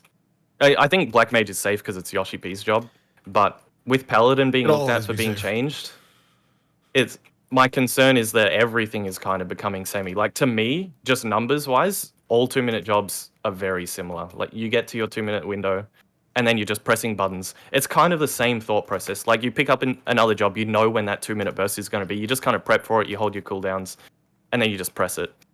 And if everything gets turned into the same sort of thing, then the playstyle that I enjoy is effectively removed from the game. Yeah, I think they need to. They should diversify. Like they're homogenizing not only numbers but playstyle. Whereas I think playstyle needs to be diverse to keep different people interested that have different interests. I don't think every single job in the game should appeal to every single player. I think there should be some that you vibe with, some you don't. If you don't like a job, don't ask the devs to make this job something you will enjoy, because chances are there are other people already enjoying it. And if you make it something like if there's someone that likes 2-minute meta or a 2-minute job, and you make a job that isn't a 2-minute job something that they will enjoy, then someone that doesn't like a 2-minute job is having that taken away from them. I think there are a lot of jobs in the game. They should be more diverse than that. I think it's funny that you bring up Black Mage being okay, because I think actually that if batteries didn't exist and Summoner did relatively anywhere close to Black Mage, it probably would be stronger than Black Mage just because it's way more Yeah. Oh yeah, definitely. peaks and valleys than Black Mage is. I think I meant playstyle wise though. Yeah. Like I don't know. If Yoshi P doesn't like the job, then it's probably not gonna stay like that. That's what I mean though. It's like, technically when you look at Black Mage, it's almost the exact same situation as Paladin, where it's like, it doesn't really have a 2-minute burst more than just like bumping up its potency very slightly in those windows, right? Like ley lines isn't really much of a damage increase tool than it is more of you get an extra couple of GCDs in this 30-second period every 2 minutes. And it can kind of fall into the thing. It's like, well, if the job category or the jobs in its archetype did more damage, where would Black Mage be right now? So it's like, I wonder. Yeah, and that's one of the more fascinating things about it because of the way that it's designed now. Decisions and perception is on a knife's edge. It's why when I talk about job balance, I do mostly consider what the perception of the job is, and not so much, I guess, and not much of anything else, because people just latch on to people who do the numbers and people who post on the balance or the YouTube videos they watch. It just even if the person creating the content doesn't mean it, and I've seen this over the years with all sorts of content, other people just go to that train of thought, even if they don't fully understand it. And so this whole discussion we're having right now, there's a good chance somebody just takes away from it that Paladin's fucking screwed and that Paladin bad. Yeah. Balance bad. Game bad. Yeah, and they just go and they swear against it at all times. Whereas They inherit the opinions. yeah, they inherit the opinions. So I think but I think a lot of people confuse that part of the discussion with what is how do I put this? With what they want to achieve with the game, I suppose. And they can't really decide where they want to go, and they're trying to go both ways with a lot of the things that they do. Because when we complain about something not lining up or not making sense for the current design, they try to fix it for everyone at once, and it doesn't achieve what anyone wants, if that makes sense. Like, that's what the 2-minute buff window was all about. It was every time somebody said, oh, it's weird that this doesn't align, or this doesn't make sense, or there's too much variance between this comp and that comp, and blah. It's a culmination of all of that feedback, and it actually creates a problem for every side of it. It's a problem that was created by every side, and it's a problem that affects every side, and it's a solution that didn't work for any side. That's ultimately how I feel it all kind of crumbles apart. Yep.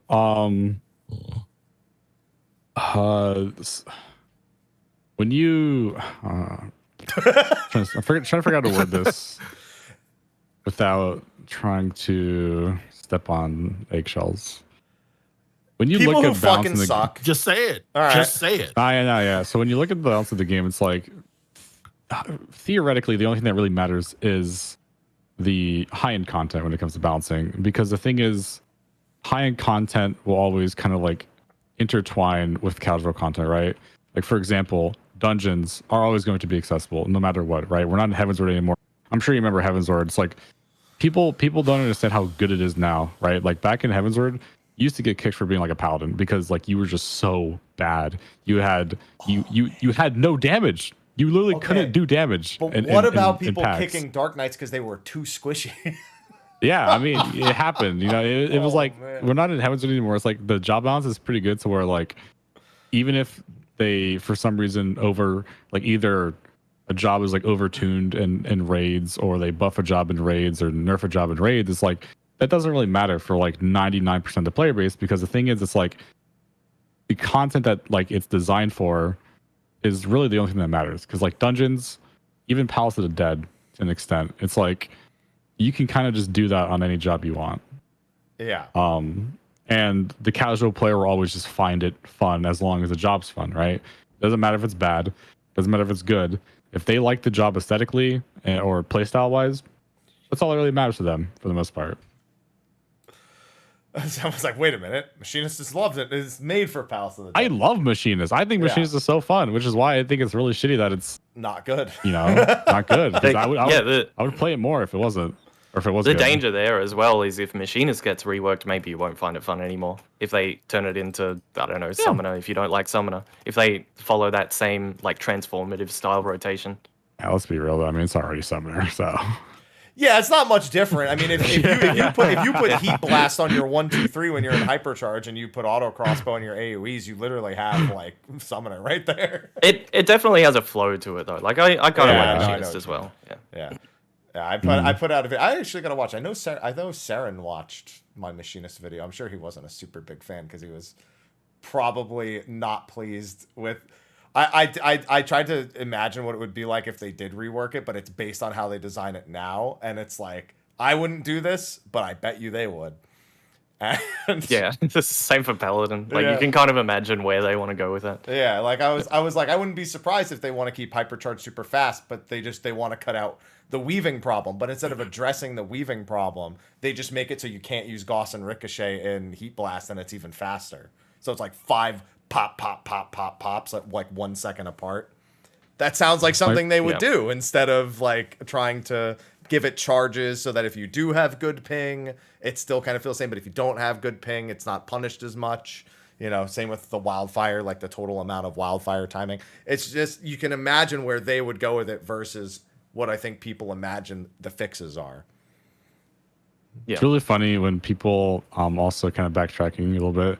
It's also really funny to me when people are like they don't want, you know, people who don't think they should bounce around like the high end only, and then those same people are talking about how, oh yeah, well I may just find in dungeons. Oh, warriors find in dungeons, you know. Oh, man. It's like yeah, dude, those jobs are significantly better than their counterparts in the same role. But it's like, the thing is, it doesn't matter, right? Yeah. Who cares? It's a dungeon. Dude, my favorite thing. Do you remember the warrior that soloed P1 normal? And do you remember people saying how quote busted warrior was because it could solo P1 normal? I love those things existing in the game because like it doesn't affect the broader player base, but it's like I think it's really fun when you can do ridiculous things in a game that aren't intended, as long as it's not harming anyone. And that's an example of one of those where it's like, yeah, warrior can solo this boss, like, but who cares? Like that's a fun thing you can do. Kind of like tank cob as well. Like it's ridiculous. It's absurd. I think that's when, I mean, that's when you start getting into where, like, should tank cob technically be a thing? Ooh, I like it. I mean, I think it's cool, the idea. It's only really viable though because of the job changes after the fact. I don't think it was possible beforehand. No, it's also only viable because Paladin has clemency. If that didn't exist, then there's no shot you'd be able to do it. But I just love when people look at a job and make that blanket statement. Like, oh, warrior soloed P1 normal. Nerf its healing. Yeah. It's like, what? That doesn't matter for anything else? Like, who cares if it can solo P1 normal? It took him like 27 minutes just standing there. I soloed fucking turn 2 at level 50 blue mage. It took me 40 fucking minutes to do it. I just sat there fucking dotting it with that doesn't mean you need to nerf blue mage. It just doesn't make any fucking sense. Interesting, because maybe the jobs that are weak, for example, machinist, right? Machinist is, there's a very high chance that machinist is actually really strong in Criterion, you know? We got to think about that. New concept coming out with because the thing is, it's like, when you think about machinist and dancer and bard, like bard and dancer are heavily influenced by 8 party members, right? Yeah. But when you're doing Criterion, you're only gonna have 4, so that you basically cut the RDPS of dancer and bard in half. Yeah, I was thinking you probably just want to bring the big damage dealers. Yeah, all of them. I have another reason for thinking that, not just because of the party size only being 4. I am certain that this is Delubrum Regine, but for 4 people. Meaning there's probably going to be a point where all 4 people have to solo a boss.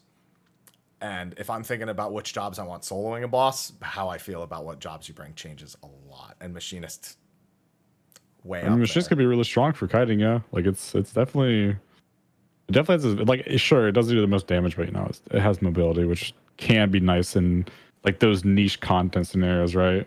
Because like the thing is like judging based off like BA and DRS, it's like, you know, those favored kind of like that range mobility pretty heavily because it's not like a static fight. It's not like a savage fight where you're just sitting in melee range the whole time hitting your buttons, right? There's like a little bit more intricacy with the mechanics and like things like kiting like slimes and stuff like there's so much interesting weird mechanics that they don't really do in savage because I mean they're not really the best designed for that kind of stuff. But I mean when you're talking about like fun like kind of like wacky mechanics that are just, you know, just exist, you know, sure they may not be the best or, you know, but like when I think of like mechanics like that, I think of the netcode, right? And sometimes 14's netcode can be not the best for that kind of stuff. Not perfect. Not perfect, yeah. But it's fun. And I think that's what matters the most. It is, but that's not what people won't let it be that simple. Yeah. I think the netcode is an acquired taste. Yeah. You get used to it after you play the game for a while, right? Acquired. You make it sound like wine. It's an acquired taste. I mean, Aerated. I think slide casting is a symptom of the netcode, isn't it? But Yeah. I kind of appreciate it because it lets you sort of move around. Like now it's less of an issue with fast cast. I mean, fast cast is sort of just like going all in on slide casting. Like now everyone can do it. I like that. It's more of an acquired tolerance. Yeah. That's really true, actually. There was a mechanic recently that was like really insane for the game's netcode. I'm trying to remember what it was. But it resolved so fast. Huh? Recently? Yeah. Like there was like no lag whatsoever. I remember pointing it out. I'm like, man. Oh, if this existed- Barbaricha's donut AoE. Oh, Barbaricha, yeah. Yeah, I was like if they make fights like that, because like that was like I feel like when you look at that fight, you look at previous fights, it's like, what did they do? I don't know. I don't it? know if that's net code because I noticed it in P5S as well with the tail cast. In this patch or this series of fights in particular, I noticed that, and I noticed it because this is something I've been saying they should do for years, which is rather than the boss doing a cast bar and then doing the animation, why not just start the animation a little bit before the end of the cast bar just to sync up the visual? It seems like that's actually something they did this time around, and I think that's why it gives the impression of the snapshots being a little bit tighter to the visuals. Yeah, they masked it really well. So they should do with all fights. Thank God. Yeah, because it's been a long time. We've come a long way from moving before Titan starts casting Weight of the Land to what it is now. Yeah. Dude, you know, I had somebody who was playing from like a military camp in like Korea, and he had like 500 ping on top of the 2.0, and that was me as well. I can tell you what I did. I know what you probably did because I know what he did. I made a macro. I watched a video and I made a macro and synced up the macro to the fight mechanic, so it would give me a 1 second warning before every Weight of the Land, so I would pre-move before I could even see it. If I didn't move, if I wasn't already moving by the time it was on my screen visually, I was already dead.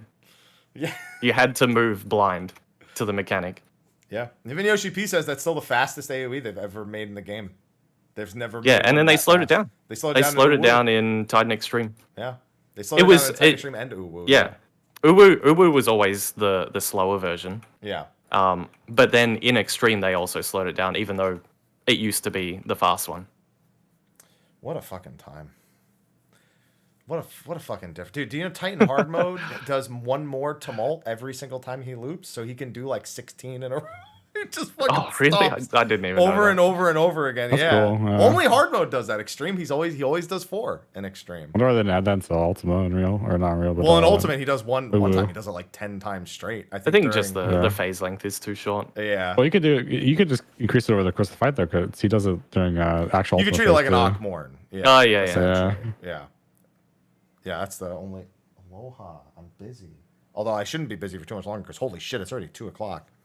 Talking about job balance can just make time fly. This is why I didn't write a script for this because there was no point. Yeah. I did. Talk about There healers is something, with his range. and there's other things we haven't touched on. Yeah. I wanted to Yeah. go back to Black Mage and hitbox sizes because we were talking about the viability of Black Mage. It doesn't. You don't really consider it to be the same role as the other casters. The other casters bring a battle raise. They're sort of utility based. Black Mage is is just melee. the damage dealer. Yeah. It is, going back to what we said earlier, it's the wild card DPS. It's that fourth one that you bring in. And it can be valuable, but when melees aren't punished for existing, because like P7, the hitbox is the size of the arena, then what's even the point of a Black Mage? If uptime is so easy for everyone, then even Black Mage loses its place in the meta that it used to have. Yeah, it's weird because as somebody who's played, I've rated as Black Mage, I've rated as Fizz ranged, I've rated as Monk. I've touched every DPS role. I've never been more bored than this tier as a melee because I didn't have to think about anything. It all just made sense. And I look at all the other, and then I look at the fucking red mage like, so what are you doing right now? Because this can't be good for you. Because with big hitboxes usually comes big movement around the boss too. They now know the melee can go anywhere, but then the casters start suffering because of that. Even if they have like their fixed sets, there's more thinking that goes into it because of that. And so I didn't think I'd say this, but maybe don't make the hitboxes so big anymore. Yeah. I mean, you know what I did in P7 when I was re-clearing this week? I faced the other way. Yeah, you just for like look, half you just the look fight. at the back I of was the like, room the whole time. because the boss, for some reason the boss's telegraphs don't actually mean anything because it's scripted. So the boss literally might as well not exist. You're just on an arena, pressing buttons, running around, dealing with animals. It's basically an ad fight. Yeah, you know what? I can't dispute that. I can't dispute that at all. You're not even fighting the boss. Such a good way of putting it. I mean, phase 2 of P8's kind of the same a little bit.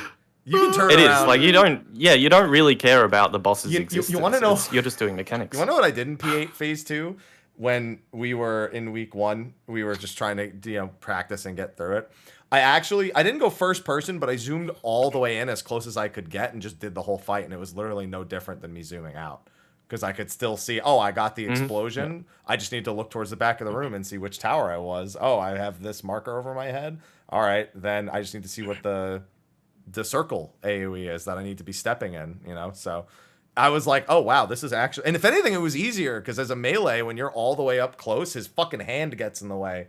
When you're trying to see, and his hand does this. He's fucking John Cena-ing you the whole time. Oh yeah, every time the big tree does something on the screen, like its arms go over the screen, I get this weird.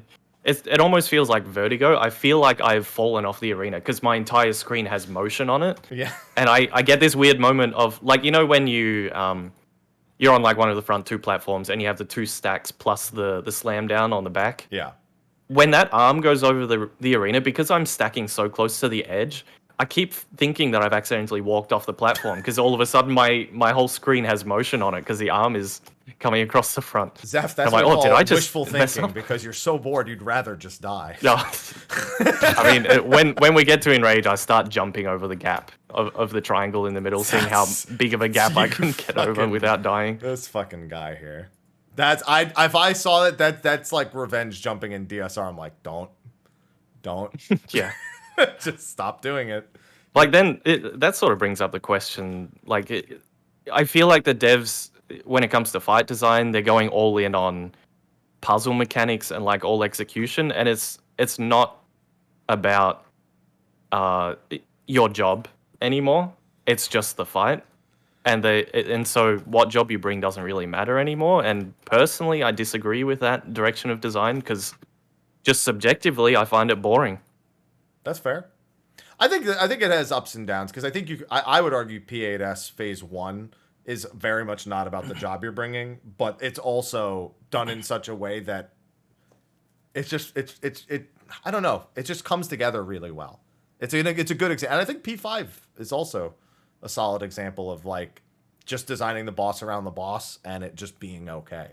But they're completely hit or miss because then P6 and P7 are not okay in any capacity. There's no in between. You're like, it's either good or it's not. That's Yeah, how I feel, at least. Yeah, I like P5 and Door Boss. I think it's just the pace of the mechanics, really. Whereas that's probably the the bottom line is the pacing. I think 6, 7, and P8 Part 2 are all very slow. Especially like the mechanics themselves resolve slowly, and there's just like a lot of downtime in between, not a lot going on, and so it just doesn't feel like you're mentally engaged. Well, that's problems exacerbated by the 2-minute window because you aren't engaged. Like a lot of the times, they force you to be engaged with the fight at the same time you're actually supposed to be engaged with your job, and then the peaks of interest are really high, and then between that, the values are really, really low. If there's a period in the fight where there is no mechanic and there's no burst window, you're just doing nothing. And P7 is like that there's nothing every to think time. about. I don't think there's a single burst window in P7 that happens at an interesting time. Maybe there's one during Harvest that... No, because right before Harvest, you're interacting with a chase AoE. That's your 2-minute interaction. Yeah. And then after that... Which is a very weird mechanic. Yeah. That's... You know what's weird? P7 reminds me of a Realm Reborn bosses. And what I mean by that is a Realm Reborn just did mechanics because the boss could do mechanics and needed to do mechanics. But a lot of them, it didn't fucking matter. Example is honestly, it gets praised a lot, but I think the original Turn 9 is a great example of a boss that just does shit and then stops doing it and just does something completely different. And you're like, why? There's no continuity to the fight. P7, the entire first 6 minutes is the boss is literally just like, well, I'm supposed to be doing something, so I guess I'll spend a billion years. We're like Zeph said, we're fucking around with animals. Yeah, like it's trying to educate you about the differences in Savage, but what it ends up being is a lot of fucking nothing happening to make that happen. Yeah, like that's a very clear design philosophy they have, which is they want to start the fight with basically a tutorial for later mechanics. That's something you see very often in this game. Personally, I think the normal mode should just go all in on that. Just give us the information we need for Savage in the normal mode. And, like, yeah, the normal mode is easy. It's not punishing. Like, you can actually have complex mechanics in normal mode, but it's still normal mode because it's not punishing. Like, it won't kill you. You can get 8 stacks and it doesn't matter. There's no DPS check. I think that's the way to go with normal mode. P6 is and then you go into Savage. Yeah, I think you should just... You go straight into Savage and just start throwing mechanics at people using information gained from normal mode. Like, I don't think there's any need for a tutorial of mechanics in normal mode, especially not when it's a 6-minute tutorial, because the next 3 mechanics you're going to get are the culmination of everything you're supposed to have learned in the case of P7. It just makes for a very mundane majority of the fight, which is for the most part skippable once you get gear. Yeah, P7 normal lays a pretty good foundation, I think, of what the imagination thinks will happen with the encounter. And then you get into it, and it just doesn't. P6 does the same thing. I mean, we talked about it last week. Like I said, these two topics kind of bled together last week also, just because they're inevitable. But P6, like, you have so many things in normal mode that you're like, oh, man, can't wait to see what they do with that in Savage, and then they don't. Because they're, like, so established on trying to make it Savage and make sure that it's clearable and it's not too weird. It's like you can 100% consistently do something and doesn't completely fall apart if, you know, one thing is out of place early. But that's what then makes the normal mode fun. Like, if somebody aims the rotating AoE in P6 in normal really weird, odds are it's not going to wipe you, but it's going to really fucking suck. But if, you know, in Savage, they just said, fuck it, make it Flood Ray for whatever reason. Or just only make it so that it comes from the player. I don't know. But P5 is a perfect example. Almost everything you need to know about P5 is in normal. And they might change it a little bit in Savage. But they're like, it was a clear path from normal to Savage. Everyone predicted practically how it would go. Maybe minus exactly how Devour worked. And it's one of the better fights. Mm-hmm. Bottom line. So, because I guess that goes back to pacing. It kind of just started. It just, from the very beginning, it just started doing things. I will say this, though. Yoshi P, whoever decided to put the fucking double dash right when 2 minutes, Stop. That's, like, I love it as Monk because I can double thunderclap chase both sides of the arena depending on how it goes, and you look really cool when you do it, but I don't want to do it because that shit's fucking stressful. Okay. But also, I guess keep doing it because it was funny. Yeah. I mean, that also raises a good point as well, which is, some people say that, they'll say, oh, the fights aren't really designed around 2 minutes because sometimes you get those inconvenient situations. But the thing is, if you're dealing with a mechanic during 2 minutes, literally everyone is, including the devs. And so, like, it's not like there's any advantage to a different job. Everyone is dealing with it. That's a good point. Some jobs do deal with it better, and some jobs do absolutely deal with it. Like, for example, during the double dash, if I was a caster, I'd just fucking sure cast and be like, okay, whatever, I don't give a shit. You like pre-position. Well, yeah, but it's just a couple of GCDs. Yeah, that's it. But I'm still annoyed. I'm like, please, just don't be the fucking bad pattern. Please be the pattern where I can just jump twice, and that's fine. Aloha. This isn't about you. Fucking cat. Anyway. Yeah, we could probably talk about this for hours and hours and hours and hours. We should, however, probably start winding down and finalizing our thoughts so everyone can go about their day. Do we have to? I mean, we can talk about this for a little bit longer. I mean, we're good. I'm sure these fine gentlemen have other plans for their days. No, I'm good. I mean, I could sit here and talk all day. Yeah, let's go. I mean, this is no different from my streams for the past 2 weeks anyway. Yeah, I can imagine. I've been saying the same things. That's again why you were my first thought for this show, because I knew that this has literally been. Did we talk about range DPS at all? Much like most of the game, no. Yeah. I mean, we kind of did. Like, you talked about Wow. like Dancer being really strong, and I think range DPS also sort of ties into the uptime argument as well, where there is literally no situation where you would want double fizz ranged because just why? Yeah. Like this. But then you also get into the talking point of, with the way they're currently going about Savage, how they're delaying it a week, now people can get their tome up, etc., etc., etc. It's like, I mean, at that point, if you're going for week 1 prog, Dance is like almost mandatory. It's like almost required, right? Like, it's very rare that you see like a hardcore group run like Bard or something, because like the DPS you get from having a Dancer and having that tome weapon like funnel, like I guess target, is amplified even more. Yeah. And then you also run into the issue of like, man, so you have that, and then it's like on top of that, like it's just it goes back to like the utility point where it's like, not only does Dancer do really strong damage, arguably the strongest and where it matters the most in prog, right? But also has like arguably the best utility. You know what it reminds me of? It reminds me of needing a Dragoon in Stormblood because you need a fizz ranged. It's a similar kind of thing. It's kind of like that, like reversed, yeah. And then it's like, I mean, it's also like the Dancer burst is like so flexible. Like you can pretty much hold it whenever you want. Yeah. As long as the standard doesn't get cucked. But like that's so rare, right? Like It's very rare. It's like it's weird. It's weird. You can also argue Dragoon kind of ends up in this. Anything that can target one person and make them stronger, and you can also deliberately funnel towards one person, just ends up being way stronger. And Dancer literally picks, hey, you, who also we just gave everything to.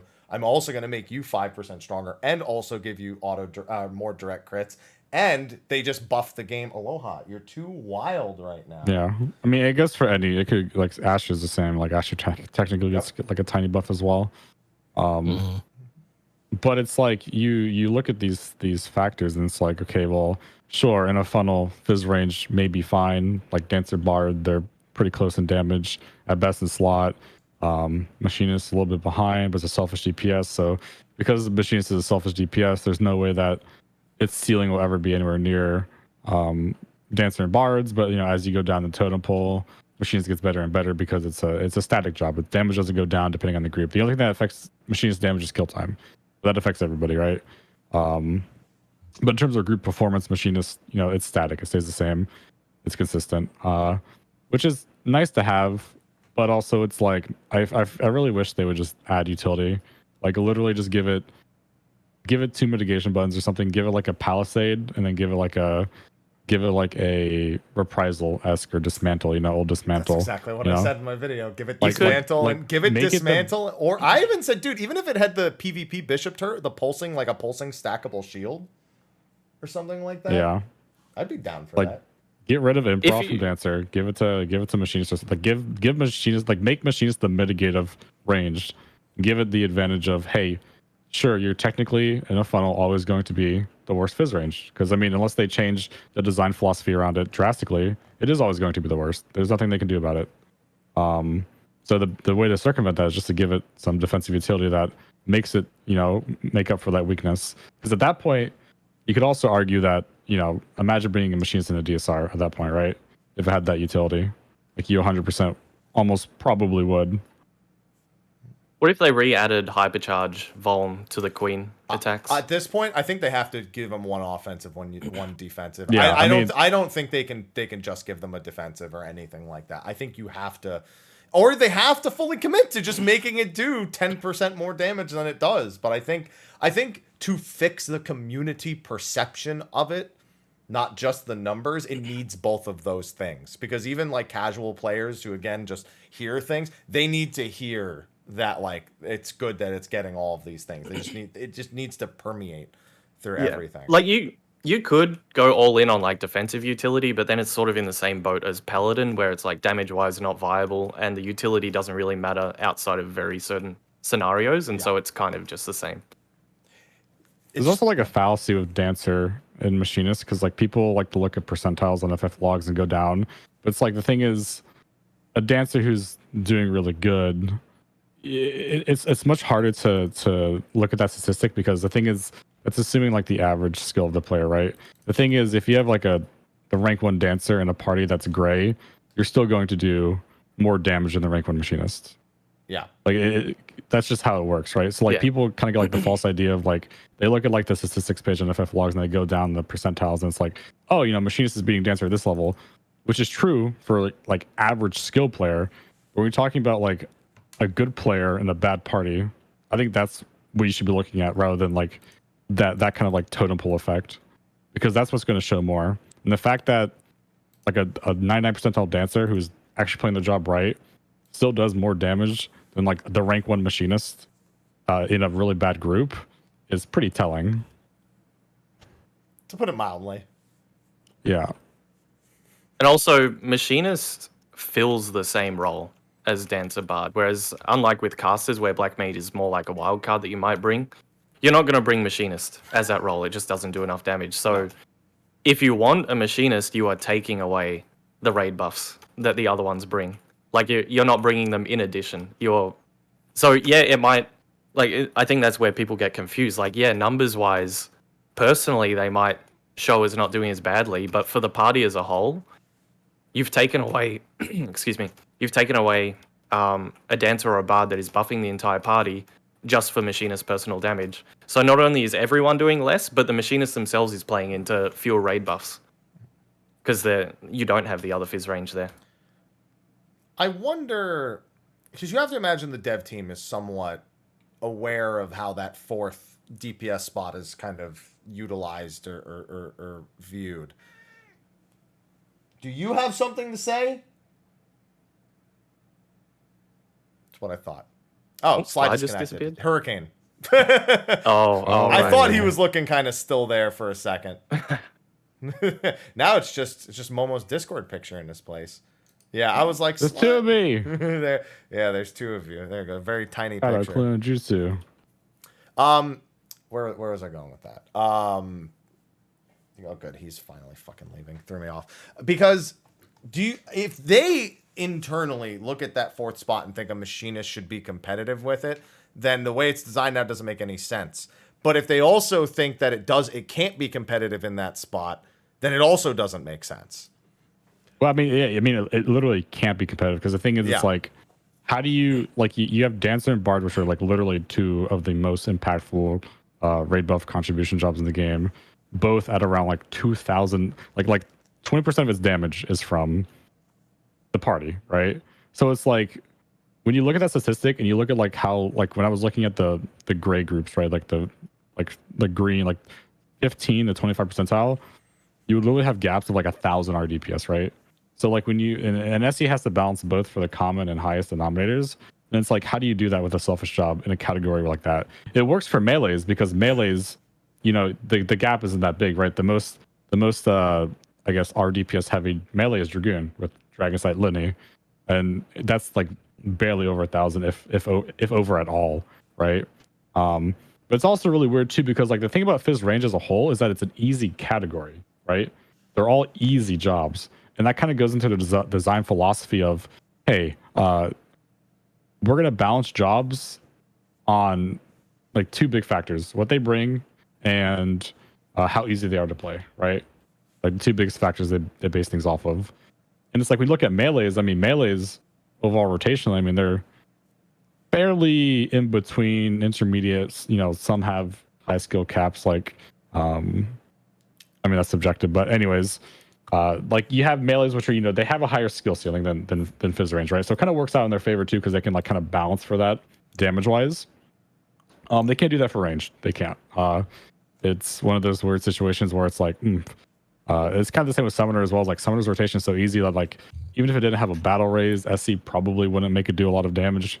Like melee doesn't really have that issue. And then casters, I mean caster utility is kind of meh. Like Embolden's not that strong, at least comparative to Dancer and Bard. Nice.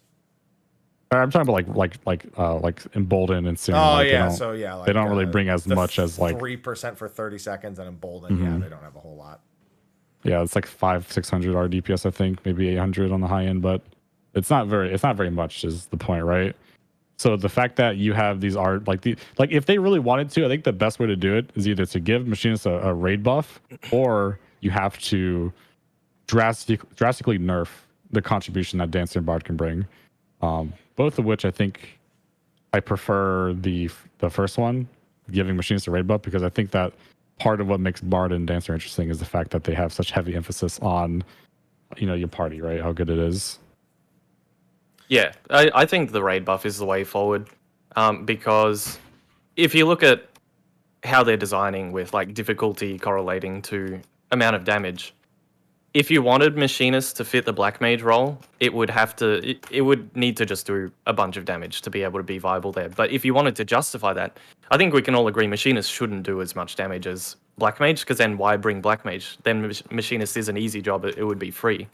So if you wanted it to fill that role, not only would you have to buff its damage a lot, but then you'd also have to change the playstyle to justify that. Like suddenly Machinist would have to be gun mage. Yeah, it'd have to be a difficult Stop job. it. But to that, I just say, like, if that's what you want to play, then go play Black Mage. Because again, this goes back to what I said earlier. If they change the job itself to fit a role, they're taking away from the people that are enjoying it right now, when there are other jobs in the game that might be exactly like what they intend to change it to.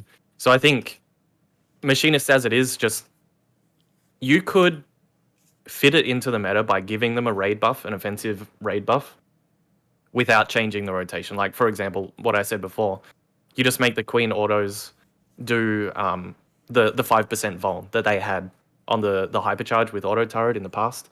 So if anyone doesn't know, Machinists used to have a buff. Effectively, they just had a 30-second 5% buff, which was actually really strong. They can just kind of do that again. Like the way it worked was you had your minion out, and you would buff it, so every time it hit the boss, it would put a 5-second vol. It would do that for 20 seconds. Was it? No, 10 seconds. It was a 10-second vol, but it could do it on every single auto. 5 seconds, but it refreshed every 3. I don't remember. I think it was 10. I think it was 10 seconds, but it refreshed on every auto, and it would do it for 20 seconds. So it was effectively 30 seconds of 5% vol. But basically, Machinists did have that offensive utility in the past. It was very balanced. And so I think if they just slap that on Machinist and then rebalance their damage, they could keep the exact same playstyle that people currently enjoy, like Siren, and also make it viable. So I think that's at least the immediate short-term solution, which I think would be pretty easy for them to implement. Just literally put a Voln on the Queen attacks. And then it might also be interesting, because the more gauge you have on Queen, the longer the Voln lasts. That could be interesting. That's not how it works anymore. It's 12 seconds flat now. Oh wait, that's right. Sorry, yeah, I forgot about that change. So it's, okay, so it wouldn't be like that makes that, it but consistent. that would make it consistent. Yeah, it would make it consistent. Which I was gonna say, like, if it was variable, then the devs are like, oh no, we don't want that. So they probably wouldn't do that. But if it's a consistent timer, then yeah, I think the next step is just put a Voln on it. So it's like, if it's 10 seconds refreshed on every attack, then you get effectively 22 seconds. And I think that's fine. I think that would make them viable in the current Fizz range role, and they might just need to adjust their potencies a little bit to make up for the fact that they're now buffing with everyone. I think you 2-minute also- buffing with everyone. Yeah, I mean, you also run into the issue, like you said, you could technically make machines like a gun mage increase the skill ceiling, but the issue with that is then it becomes black mage, and the issue with the caster right now is that black mage is like so much harder than both summoner and red mage, to the point where it's pretty unbalanced. Because there's like the thing is, black mage will always just do more damage than both summoner and red mage, just because it's a higher skill ceiling. And which is really worrying to me, because I wonder what they're going to do next expansion, because either they have to increase the skill ceiling of Summoner Red Mage to compensate, assuming they get rid of the battle raise. And maybe this is one of the reasons why they get rid of the battle raise, because they knew that if they got rid of the battle raise, they'd have to increase the DPS. And it's like, how do you put Summoner Red Mage on the same pedestal as Black Mage when it comes to this like class difficulty? And it's like, you really can't. Because Black Mage, like I said in Mock Talk, it's like I don't really base things off difficulty when it comes to skill ceiling. I base things off effort. And the thing is, Black Mage requires way more effort than both Summoner and Red Mage just optimize. That's just objective, right? Like difficulty is always going to be subjective, but the amount of effort that you have to put into a job to maximize its capabilities is always going to be objective. And Black Mage is like far ahead in terms of that. And it's like, if you give machines the same role, it's like it just becomes the same issue. It's like you can't. It becomes annoying to balance, because now you're playing if you give machines like a high skill ceiling, then what's Dancer and Bard, you know? I'll weigh you one more issue for next expansion. Pretty likely we're getting a new caster DPS.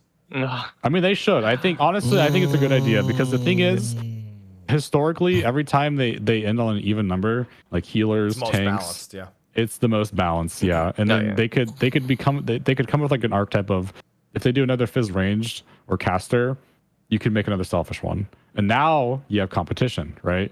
You could have a selfish machinist and a selfish other new Fizz range, or a selfish black mage and a selfish new caster, right? That way you have 2 utilities in each role and 2 selfish DPS in each role. So like, that's not a bad idea, assuming they do it right. There's one hate the small idea of problem. selfish DPS. That assumption. I really is just dumb. still hate the idea of, yeah. Yeah. The only way that these selfish, like the only reason Black Mage can exist is because of the wild card role in a party. But if parties were 7-man and you were bringing one of each role for the 1%, then the balance would be completely out of whack. But then I think if you've got then 2 selfish casters and 2 selfish Fizz ranged, then they're both competing for the wild card spot. So they need to be justifiably difficult within their role to do that much damage, as well as contributing the same amount of damage. Like basically, if Machinists wanted to compete for that spot, they have to do as much as Black Mage, and they have to have the effort required to justify doing that. That was kind of my point, though. It's like, if you make, the thing is right now, in an odd, like in the sense that of Black Mage, right? Like you have a high skill ceiling job that is selfish and doesn't bring any rage utility, and you have two fairly easier to play jobs and jobs that bring utility, right? The thing is, if you add like a second, I guess, selfish DPS to that role, you can be in a position where you can also you can create a job that has a higher skill ceiling than the other two. In this case, Red Mage Summoner, that can compete with Black Mage, and then now you have a fairly well balanced like role, right? And then you could do the same with Machinist in essence, where you increase Machinist's skill ceiling very slightly, and then you now have another selfish DPS in the same role, in Fizz range role, and you also give that a very similar skill ceiling. And now you have, Bard and Dancer, which are going to be the very slightly easier, I guess, as Fizz range roles that bring utility, and you're going to have 2 selfish Fizz range who have a higher skill ceiling and do a little bit more damage. But then again, it's like it comes down to the same issue, because like I feel like as long as Dancer and Bard do as much raid buff contribution as they do, there's probably no balancing it. No, you just have to. Machinist has to conform to as if it was going to fill only the one of the 3 guaranteed slots at that point. So yeah, that's the direction I think they end up taking it. I don't think they end up doubling down on selfish Machinist. I think it's going to roll back to being, and I mean, Heaven's Word Machinist, unironically one of the better iterations of Machinist, even if it was Gun Mage and not everyone was a super big fan. But it had, I mean, it literally played into exactly what the Fizz ranged role is now. They gave it a damage utility, they gave it a defensive utility, and they called it a fucking day. And everybody either played Bard or Machinist, and they both did good. Bard was cracked as fuck, but it didn't stop Machinist from being in the party back then. Actually, kind of funny. You You had brought up both of them. Yeah, that's true. it's kind of funny you brought up Heavens Machinist because the thing is like I like to always say this because I feel like it's true. It's like when you look at Heavens Machinist, it was like designed for cast bars, and then like halfway through they were like, okay, well we can't have one Fizz range that has a cast bar and one doesn't, and it really feels like they just tacked it on Bard because like the thing is Bard wasn't even really playable until like halfway through when they added or when they fixed the TP changes for Feint because like until you could use Feint in your rotation, like playing that job was so clunky. Whereas like I feel like as a Heavensward Machinist, like the job flowed fairly well just because the way the proc system worked with your cast bars, it would nullify it. And you also could like technically take off Gospel. It was also have essentially it be a triple DPS cast game. equivalent. The ammo you could use is a triple cast equivalent to what Black Mage is now. Yeah, like it was definitely a weird situation. I feel like people like to lump in Machinist with Bard, but I think Machinist was definitely way better designed in Heavensward than Bard was. Like it actually felt okay to use. With Bard the was cast just bar. still cracked the fuck out. Like double. That's the only like double range was popular in the Realm Reborn because everyone fucking sucked at the game. So just having 2 full uptime jobs, you know, running double Bard was like a completely reasonable thing back then. Double range Fizz in Heavensward was good because both the jobs were fucking cracked out of their minds, and had raid utility on top of it. So it was like it was such a different landscape to what we have now.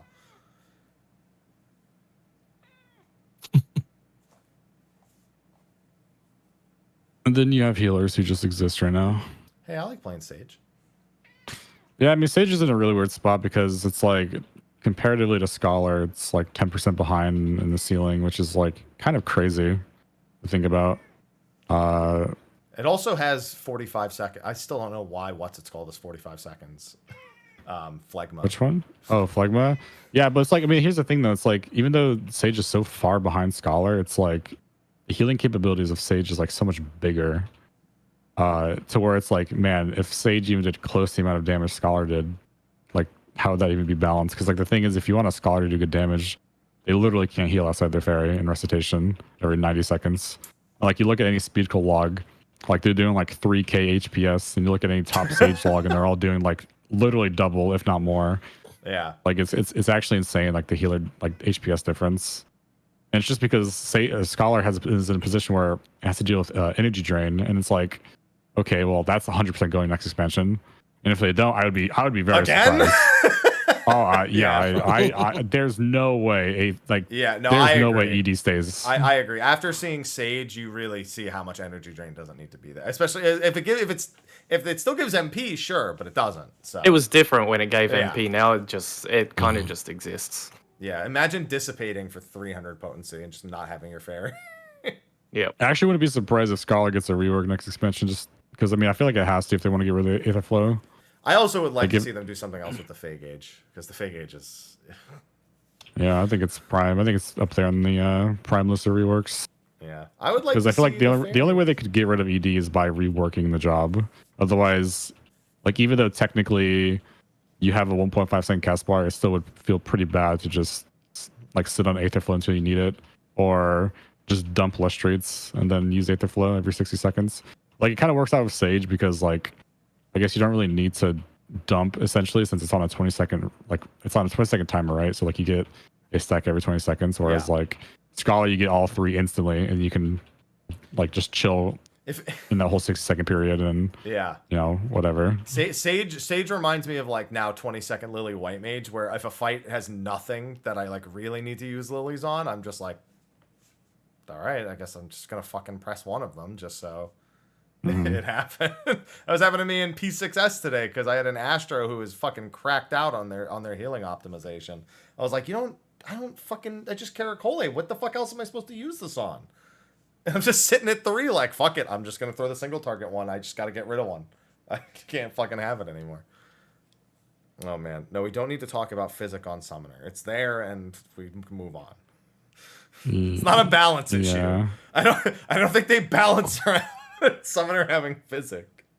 Maybe if it actually scaled off intelligence. Yeah, if it was like Vercure, it would be really strong. Yeah, but because Vercure is really good in ultimates. It is especially very like good. Especially because of all the downtime mechanics. It's like, I can actually be another healer during downtime mechanics. I remember when we thought in the job action trailer, we thought that magic barrier was like Medica. And we were like, oh, don't even fucking tell me. Now they actually are like full blown like healers in downtime. That was a scary thing. Can you imagine if they fucking gave them Medica equivalent? That would be insane. Dude, healers would, oh my god. They'd just be like, no, you fucking do it. I don't care. Yep. I'm saving MP for the next phase. I'll do it when the boss actually hitting us. You fucking take care of it right now. It'd be really cool if Summoner could stockpile resources from Phoenix Windows. Like, I guess unlock, like give them a button to put on the hotbar, especially since they have nothing on the hotbar in the first place, so it's fine. Like, give them, True. give them a button that like lets you do like something like an endom or like a single target heal. Like, I mean, they have Rekindle, but like give them something else that lets them stockpile it past their Phoenix window. That lets them use it to, like, I guess, help out the healers, right? Because that's cool utility that's interactive and something that's like interesting to utilize, right? Yeah. And that would also technically kind of fit the summoner role, because like summoner right now is like, it's like a weird, it's in a weird spot where it's like they want it to be like the healer focused, like I guess caster with the way Phoenix Regen works, and they also have Rekindle now. And they have Titan Shields for themselves, or Radiant Aegis, whatever it's called now. It's like basically like a mini mana ward, except on a 60-second cooldown. You can stack up to 2 of them. It's like they kind of want it to be like this weird healer kind of, I guess, archetype for the caster, where they're making red mage a little bit more barrier focused with like magic barrier and I guess for raise. And I guess, I mean, Vercure is really strong too. It's really weird how they actually didn't fix Physic to be like Vercure. Interesting. I wonder why, since they're not technically connected anymore. It might actually just be spaghetti code because it's copy pasted from Scholar. Yep. I mean, maybe, yeah, because Oh man, you know what you just made me think of? You know what's gonna happen next expansion, right? All the single target, among other things, strictly single target utilities are gonna end up being AoE utilities. Every single one. You're gonna see Dragon Sight no longer be one, because that's because if I think of anything that people have complained about for a long time that will lead to an eventual result, it's shit like Rekindle, Dragon Sight. And also, we talked about gear funneling. Dude, Dance Partner is going to go away. It's just standard step's going to be 1% for everyone, and you're just going to have to maintain it. I'm calling it. But then you have to ask yourself, like, is that the direction that you want things to go in? Because it seems like, it seems like the devs are going down this path, and everyone's just going, no, stop, don't do that. We don't want that. But it seems like the devs are just like head in the sand, just very happily making these changes. And I don't know what we as players can even do about that. Like we're talking about it right now, and maybe that does something, but it just feels like the devs have kind of just been doing what they want for a long time. I feel like what demographic is complaining. Yeah. I mean, that's well, that's the thing is they're doing what they want, but it is in response to what people are saying. It's just the wrong answer. That's no, I mean the slide that makes perfect sense, because people are like, oh, these buffs are misaligned, it's really frustrating to try to learn how to play it. So what do? They automatically align every buff. That's it's cause and effect. We just don't like the effect. Is it the wrong answer, or is it the wrong feedback, wrong question? I don't think there needed to be an answer. Like my response to that would be, you don't have to sync up raid buffs. Everything is balanced around not needing to do that. That's a nice to have. It's not a necessity. Yeah, but still, that doesn't change. That doesn't change that it is. These things are always answers to, like, everyone says Dragon Sight's annoying. Nobody likes using Rekindle. Like, these are things people say. So if everyone's complaining about the single target skill, what is the logical things solution? Some people say. A lot of people really don't like Dragon Sight, because the problem is they don't like Dragon Sight, and they don't like Rekindle, and they don't like whatever single target ability they have to, because if they want to use them efficiently, they either have to drop their target and use it, or they have to macro it. So dropping the target sucks, macros suck. But I guarantee you it's not let's make macros more responsive. The answer, it's fuck it, let's just make it AoE. Another one was the response to Melee's complaining about losing GCDs because they have to peel off. Big ass hitboxes, yeah. It's like a knee-jerk reaction to the feedback, but maybe I'm wrong, but at least from the place that I was coming from, and like when I heard it, it's not like people are saying, I want to be able to hit the boss. It's just like, oh, I've lost the GCD. But it's like, it's more like they're just having a reaction to losing the GCD. They're not saying, I want the game to change. so that this becomes easy. Because like you and me both happy, we said it before, like, oh, it's just kind of boring now. Like, obviously, I never wanted big hitboxes, but the fact that it's there now, I think a lot of people are probably saying, oh, well, it's just kind of no effort now. I don't really have to think. There's two extremes to this. There's I can hit the boss all the time, and then there's conflagration. So yeah, you gotta land. I think everyone wants. So that's the thing. To that, like, conflagration is the type of mechanic where in a lot of fights you're able to move the boss to strategize, and you go into diagrams and you figure out pixel perfect angles and things. And it's like, okay, yeah, we can actually get uptime here. But conflagration was one where it's like, nope, this mechanic just makes the tanks run away for 10 seconds, and you just have to throw your ranged ability. Like, yeah, if you want to hit the boss, one of you is going to have to tank LB, but if you mistime it, everyone dies, and it's horrible. But yeah, so that sort of goes back to fight design, where I think they really need to move back into allowing players to strategize around how they position the boss. I think that can also allow them to be more creative with mechanics as well, because all of a sudden you've got a whole lot of different solutions to the same problem, depending on where you put the boss, and that can be better or worse for a team, and that can also affect the outcome of prog, or like the world race at least, and then sort of everyone progging after that is copy pasting whatever the top group does for better or worse. Bro, I put fucking Hot Ones Pringles in front of my cat to scare him away, and he's like, "Give them to me." I was like, "Well, you're gonna die. Why do you want this?" Wow. Sorry. In my experience in the past, like for like the more casual groups, that when it comes to like positioning and stuff, like I feel like you say, "Oh God, it's probably gonna happen again." Yeah, I can see your power flickering. Yep.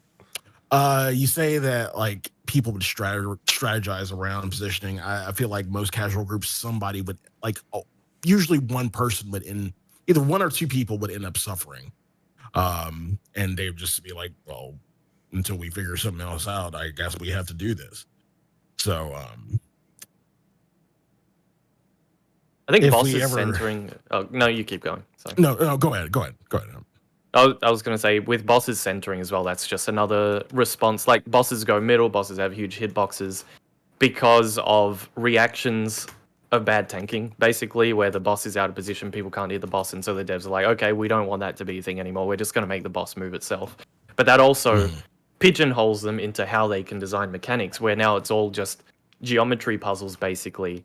There's not random things going on and you have to figure out how you can make all the pieces fit. It's just like, this is the puzzle, this is the solution for the most part. There's always exceptions, like a couple of different ways you can do it, but for the most part, the devs are just designing geometry puzzles now, because the boss is always in the middle, and it's like, how do we make this interesting? Okay, let's just put random safe spots, different rotations. By rotation, I mean like the mechanic being rotated. So like, you have to be north, south, or east, west, that sort of thing. But it just means that you kind of do the same thing every single time. There's no real variance. It's just a question and answer, basically.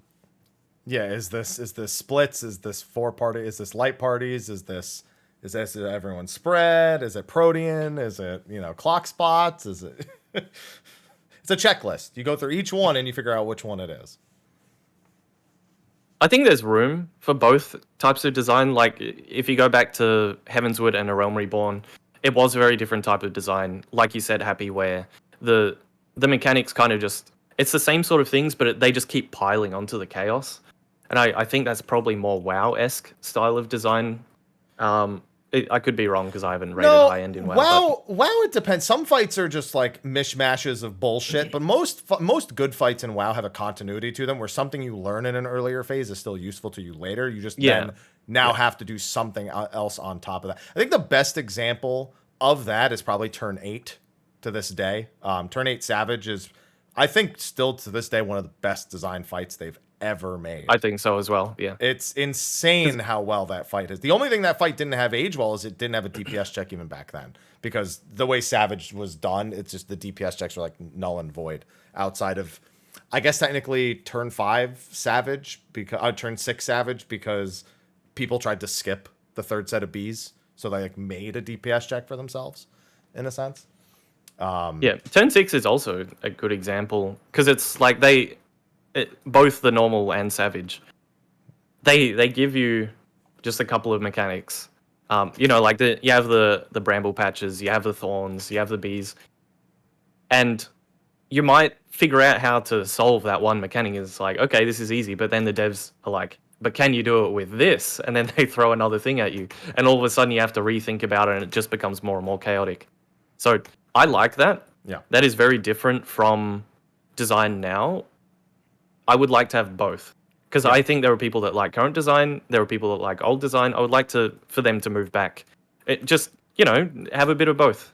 Mix them up, and then everyone's There's happy. room. There's room. And I'm sure someone would argue that now they still do that, like natural alignment 2 versus natural alignment 1 is there's a chance that they're reversed, you know, or high concept 2, you are also solving for the lasers and you're solving for the Ifrit and the Garudas going into Phoenix. So it's not that they don't do it, but the method of which it's achieved is entirely different now. And it's a momentary increase in difficulty and not a whole fight increase in difficulty. Yeah. So that's that's on point. And I think once you have things like that, that makes the designs that aren't pure 2-minute designs for jobs, it really makes them stand out. The reason we have to keep going back and forth on the topics of fight design and job design is because they're parasitic to one another. They coexist. So the way it's done now is a result of the 2-minute design, and the 2-minute design is a result of them moving in this direction with fight design. Yeah, and that kind of goes back to Black Mage as well, and the topic of effort for reward. Because Black Mage, and talking about, you mentioned, what is it? Gun Mage as well. Effort tends to come from mobility, basically. Like, what is Black Mage if you're just standing there hitting a training dummy? Like, it's actually not that hard. The reason it's difficult is because once you have to worry about needing to move in the future, you have to stockpile resources. You can't just press things on cooldown. You have to actually forward plan a little bit. That's where the difficulty comes from.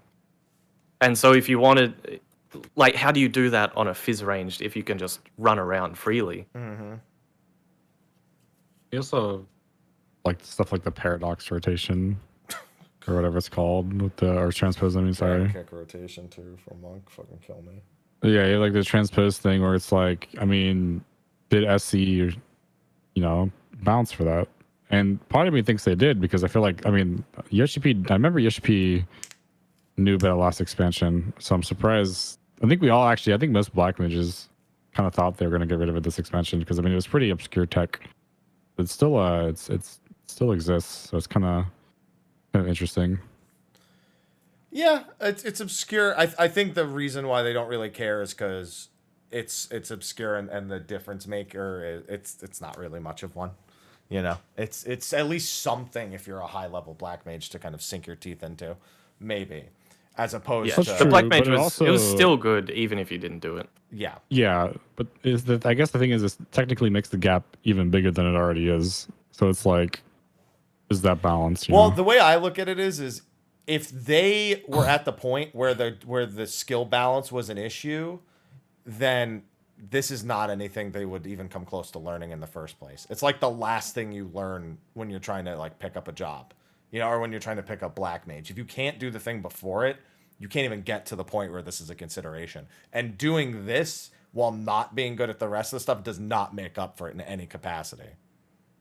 No, it just increases the ceiling, the potential. Yeah, it's such like a minor increase that I don't think they care much about like addressing it in any capacity. That's it. I think that's the only reason. Sly, you doing all right? Yeah. Yeah, I'm making it. You got plenty of supplies there, I'd assume. Yeah, I'm prepared. All right, good. What category is it? What is It's tropical storm, isn't it? It should. Yeah, it's either like tropical storm or as it leaves North Carolina, tropical depression. Yeah. Okay. Yeah. It's not like when it rips through like, Florida. Huh. No. It's just like a little bit of wind, a lot of rain. Yeah. Maybe some flooding in areas. Rain. So. What's that? Sorry, I'm in California. I haven't seen rain in fucking years. I got that. I don't know what it looks like anymore. So I just whenever I get like I step outside like the side of the building, like water is like dripping out the side. I'm just like, did I miss it? It's like a fucking mythical creature, like the Loch Ness monster. Did it happen? The ground doesn't look wet. What? It must be sewage. In other words, get the shit off me. All right. Our discussion has gone on for almost 3 hours at this point. Yeah. A little Okay. bit extension, but Little it was fun. extension. Yeah, no, it was That's good. okay. Yeah. Keep it going. It's been good. Sly, you're just losing power over there. We're trying to get you out of this. No, I'm okay. I'm okay. I'm okay. I'm okay. He's just think been we trying talked to about most absorb it things. all the whole time. Talked about and, healers. His range. there's shit I don't want to do after this. There's shit you don't want to. Oh, like Final Fantasy 11? No, I mean I'd be okay with that. Don't say that. Don't be okay with that. I am okay with it. Stop it. After all the fucking time that you gave me grief, now you're like, yeah, I'm okay with that. I'm okay with it. Yeah, it's cozy. Fucking Christ. Kill me. Kill me, this gentleman. Gundam. There you go. But yeah, no, we should actually wind down because I also could certainly go for cooking some food. Yeah, I think if anyone Yeah. introduced another topic, We'll be then here another it hour. would be plus 1 hour. Yep. Yeah. Good.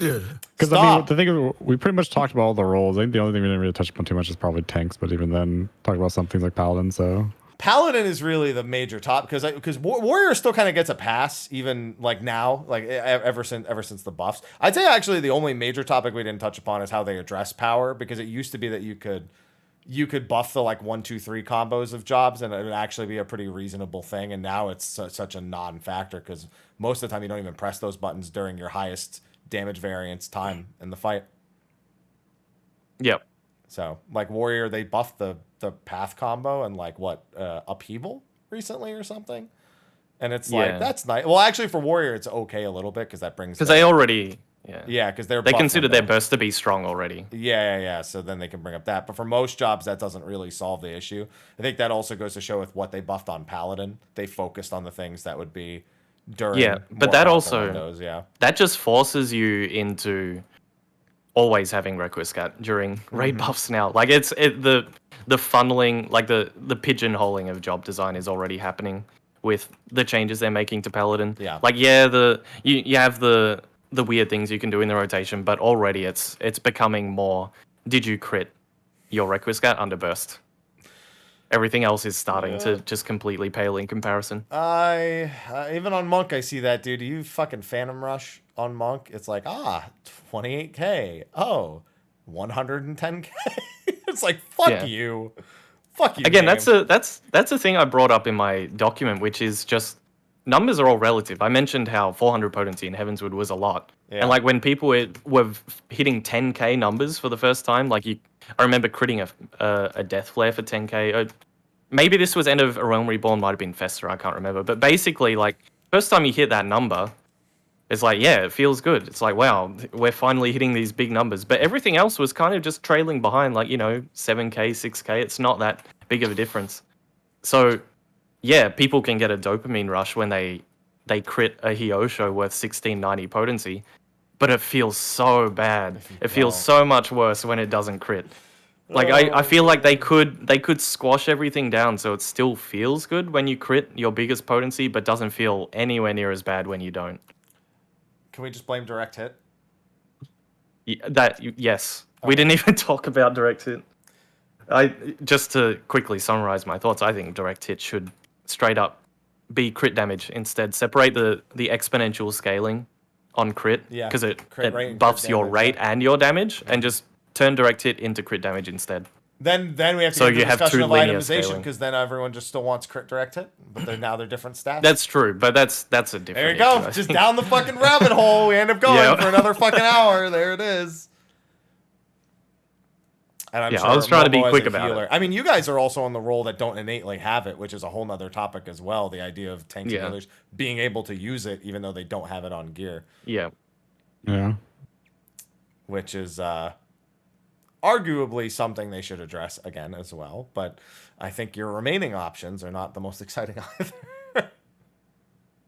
Dude, I tell you, next expansion, Direct Hit's going to be gone. Tenacity's going to have its damage buffed, and Pietie's going to have damage tied to it. Calling it. Call it now. Fucking I call think it. it's really weird how they haven't tied. I actually thought it was funny because I mentioned them like giving Piety the tenacity treatment where you increase the MP regeneration, but also give like a very slight edge of damage. Not to the point where it's stronger than Det, like slightly below like tenacity was, right? So that way you still have some value, because like right now healers are in a worse spot where like Piety is completely useless, right? At least tenacity is like somewhat of a damage stat still, but Piety is like literally a dead stat. So like if you don't need the MP, then like even something like Det spell speed will be better than a crit Piety piece.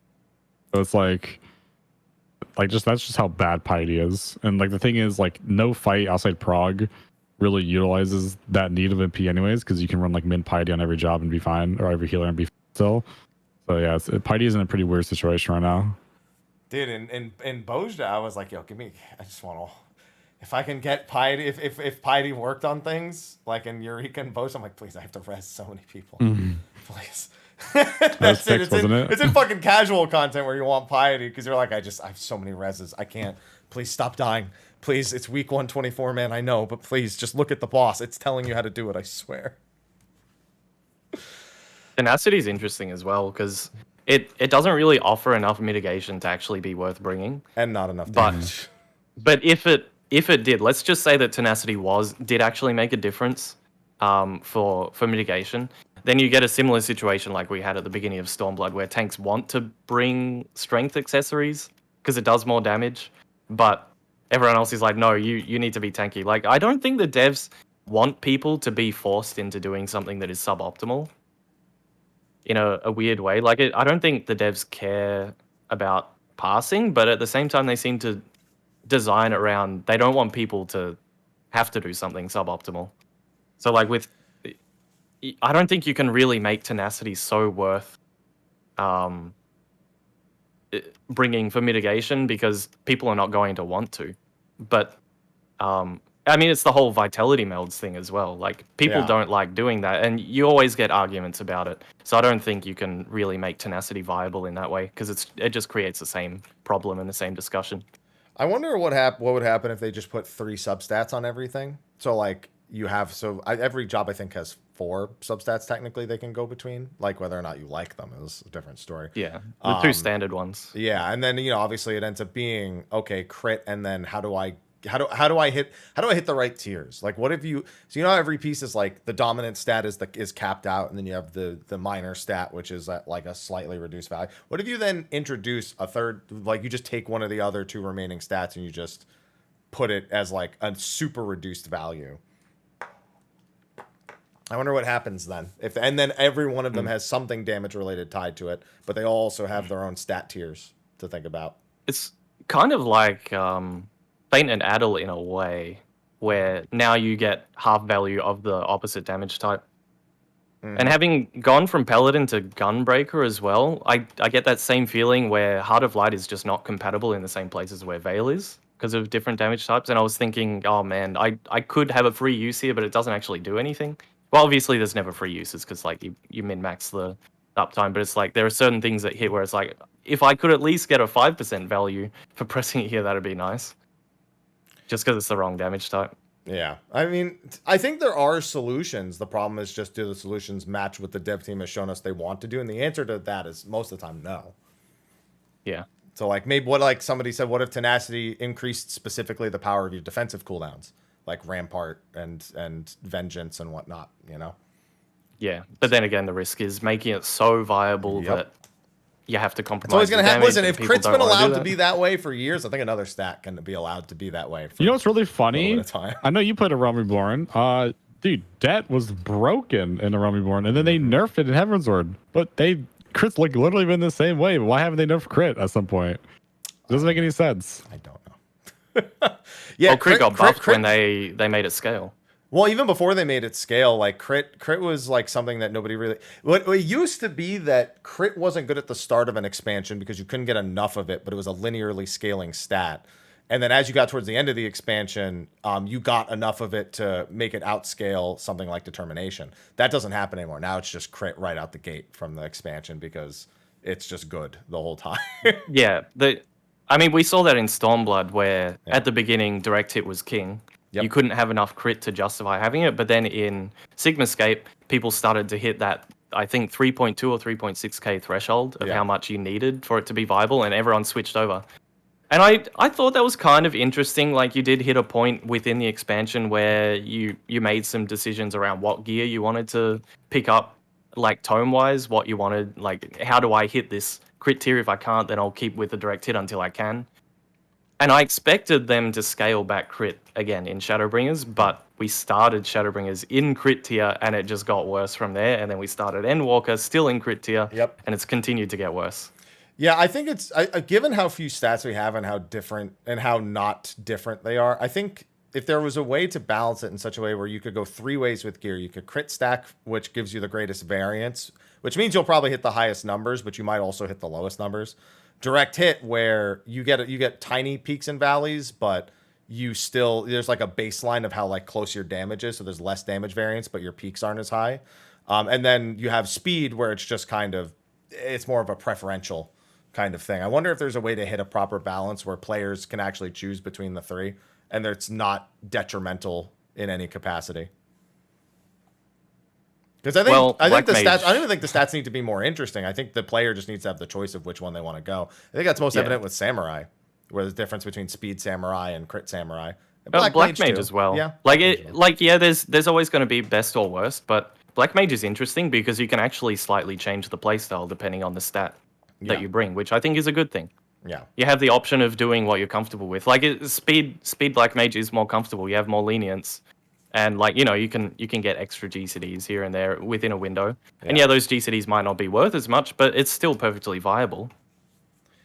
Yeah, I mean, it's kind of like with Speed. Like, Speed Summoner is pretty popular right now, but unfortunately, Speed Summoner is also the antithesis of the 2-minute buff window because because of the way that it interacts with Bahamut and Phoenix. But I think the thought process is you get enough more times casting them that it ends up just being better. And they're also, everything is high potency. Even their non-burst windows are pretty high potency.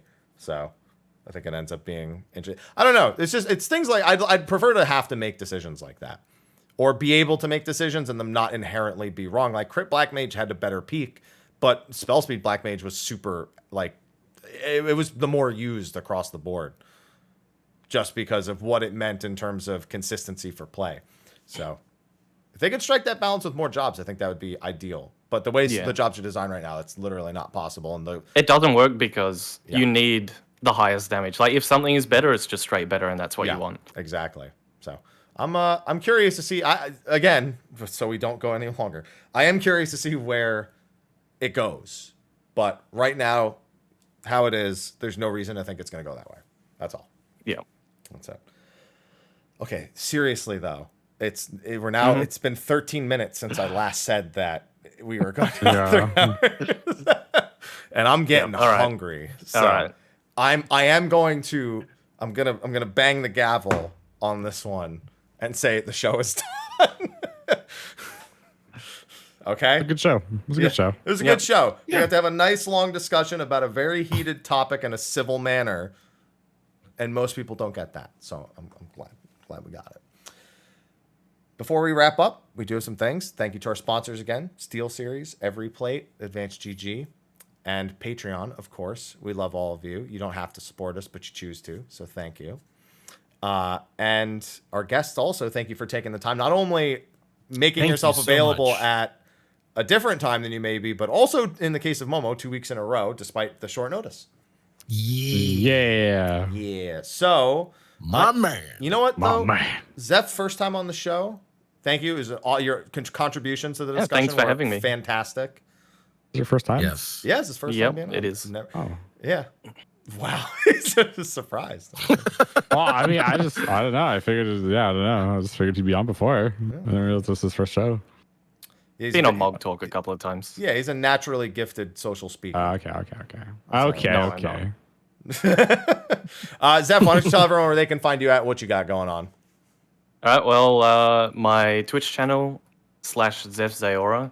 I guess. Hang on, let me put that in chat so it's. People tend to misspell my name. So why don't you shout them out? Oh yeah, don't we have that? Oh yeah. If you do that, yeah. Yeah, that'll Zeph. work. Now, do I remember how to spell it? That's Yeah.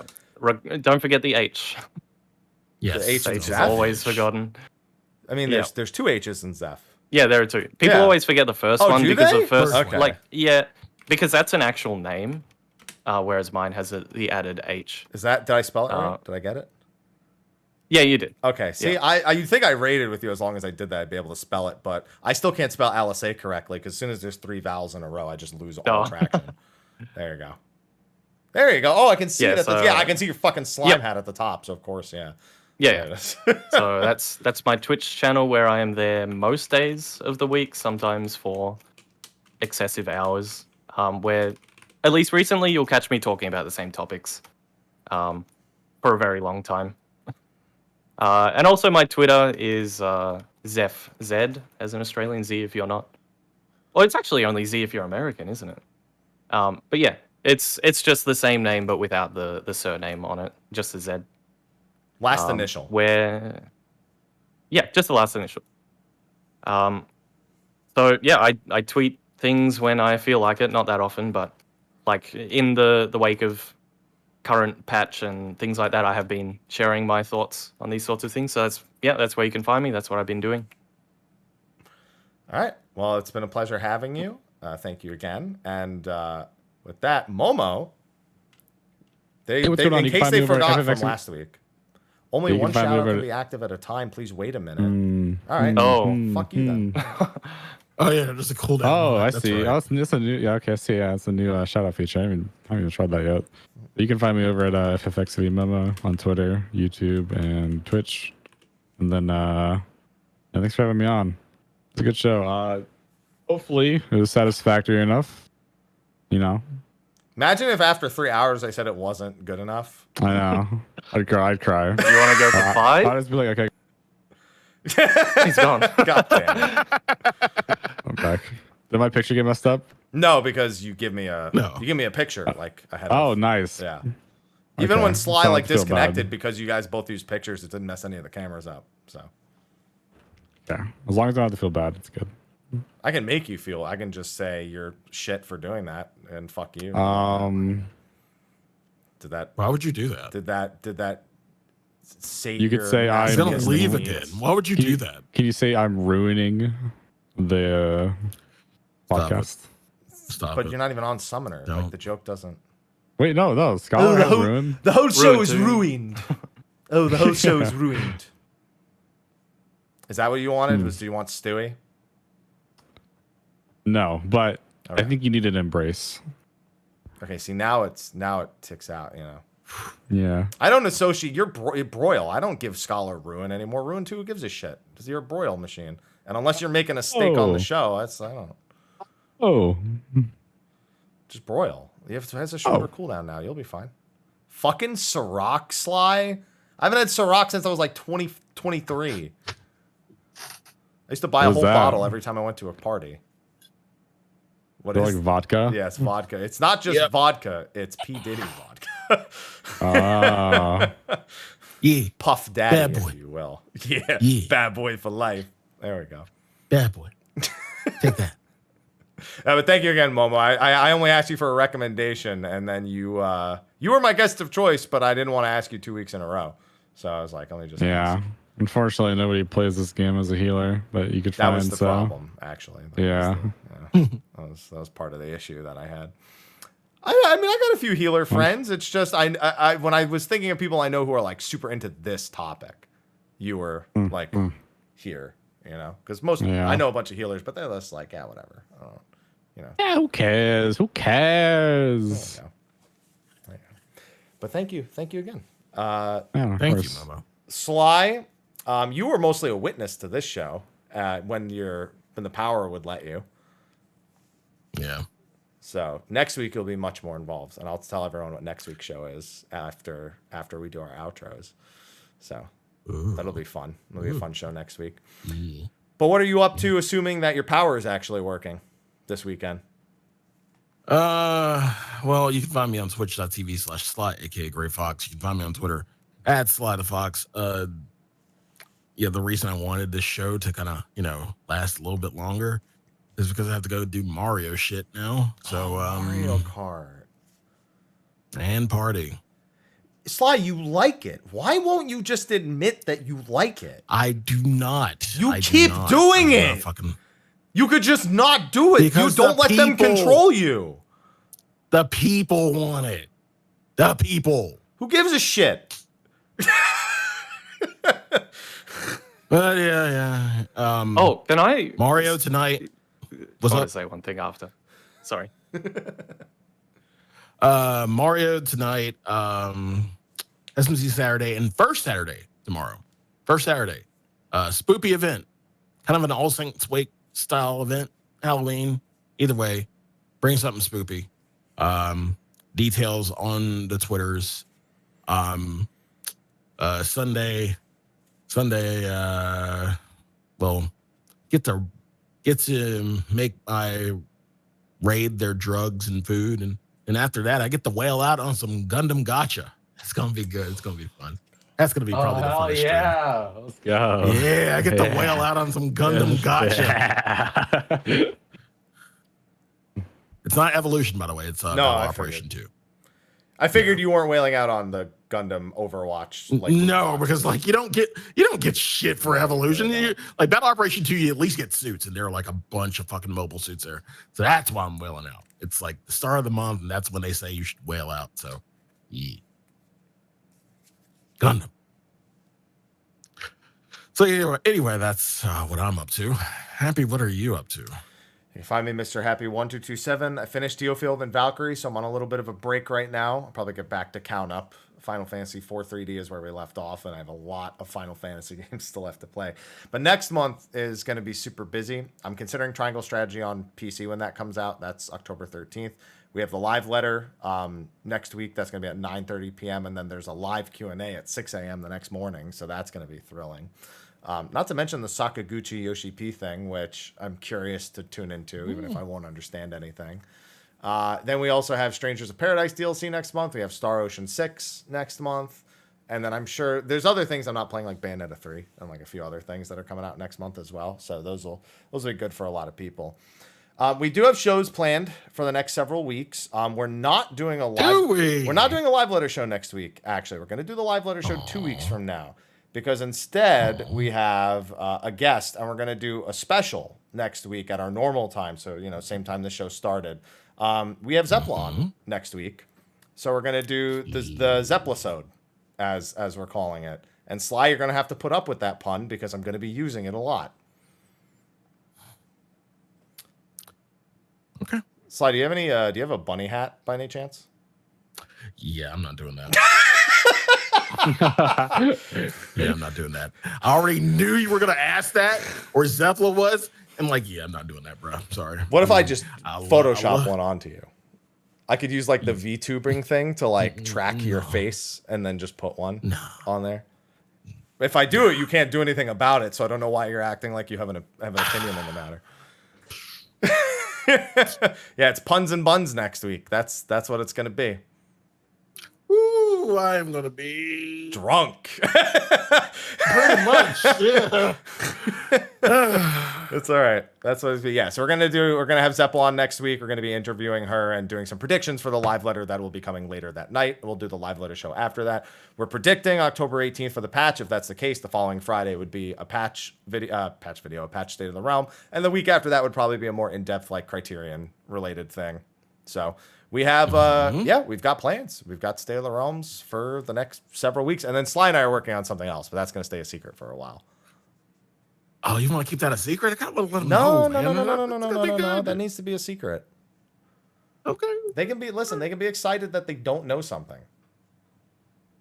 That's fine. Yeah, that's okay. All right. So, with that, we're finally ready to wrap up. We're going to do a very short post show so everyone can go on their merry way. But thank you again, Zheph and Momo, for hanging out. Thank everyone in chat. Thank you. Thanks for hanging out. Thank you so much. Yes. Thank you everyone in chat for Thanks for tuning having in. us.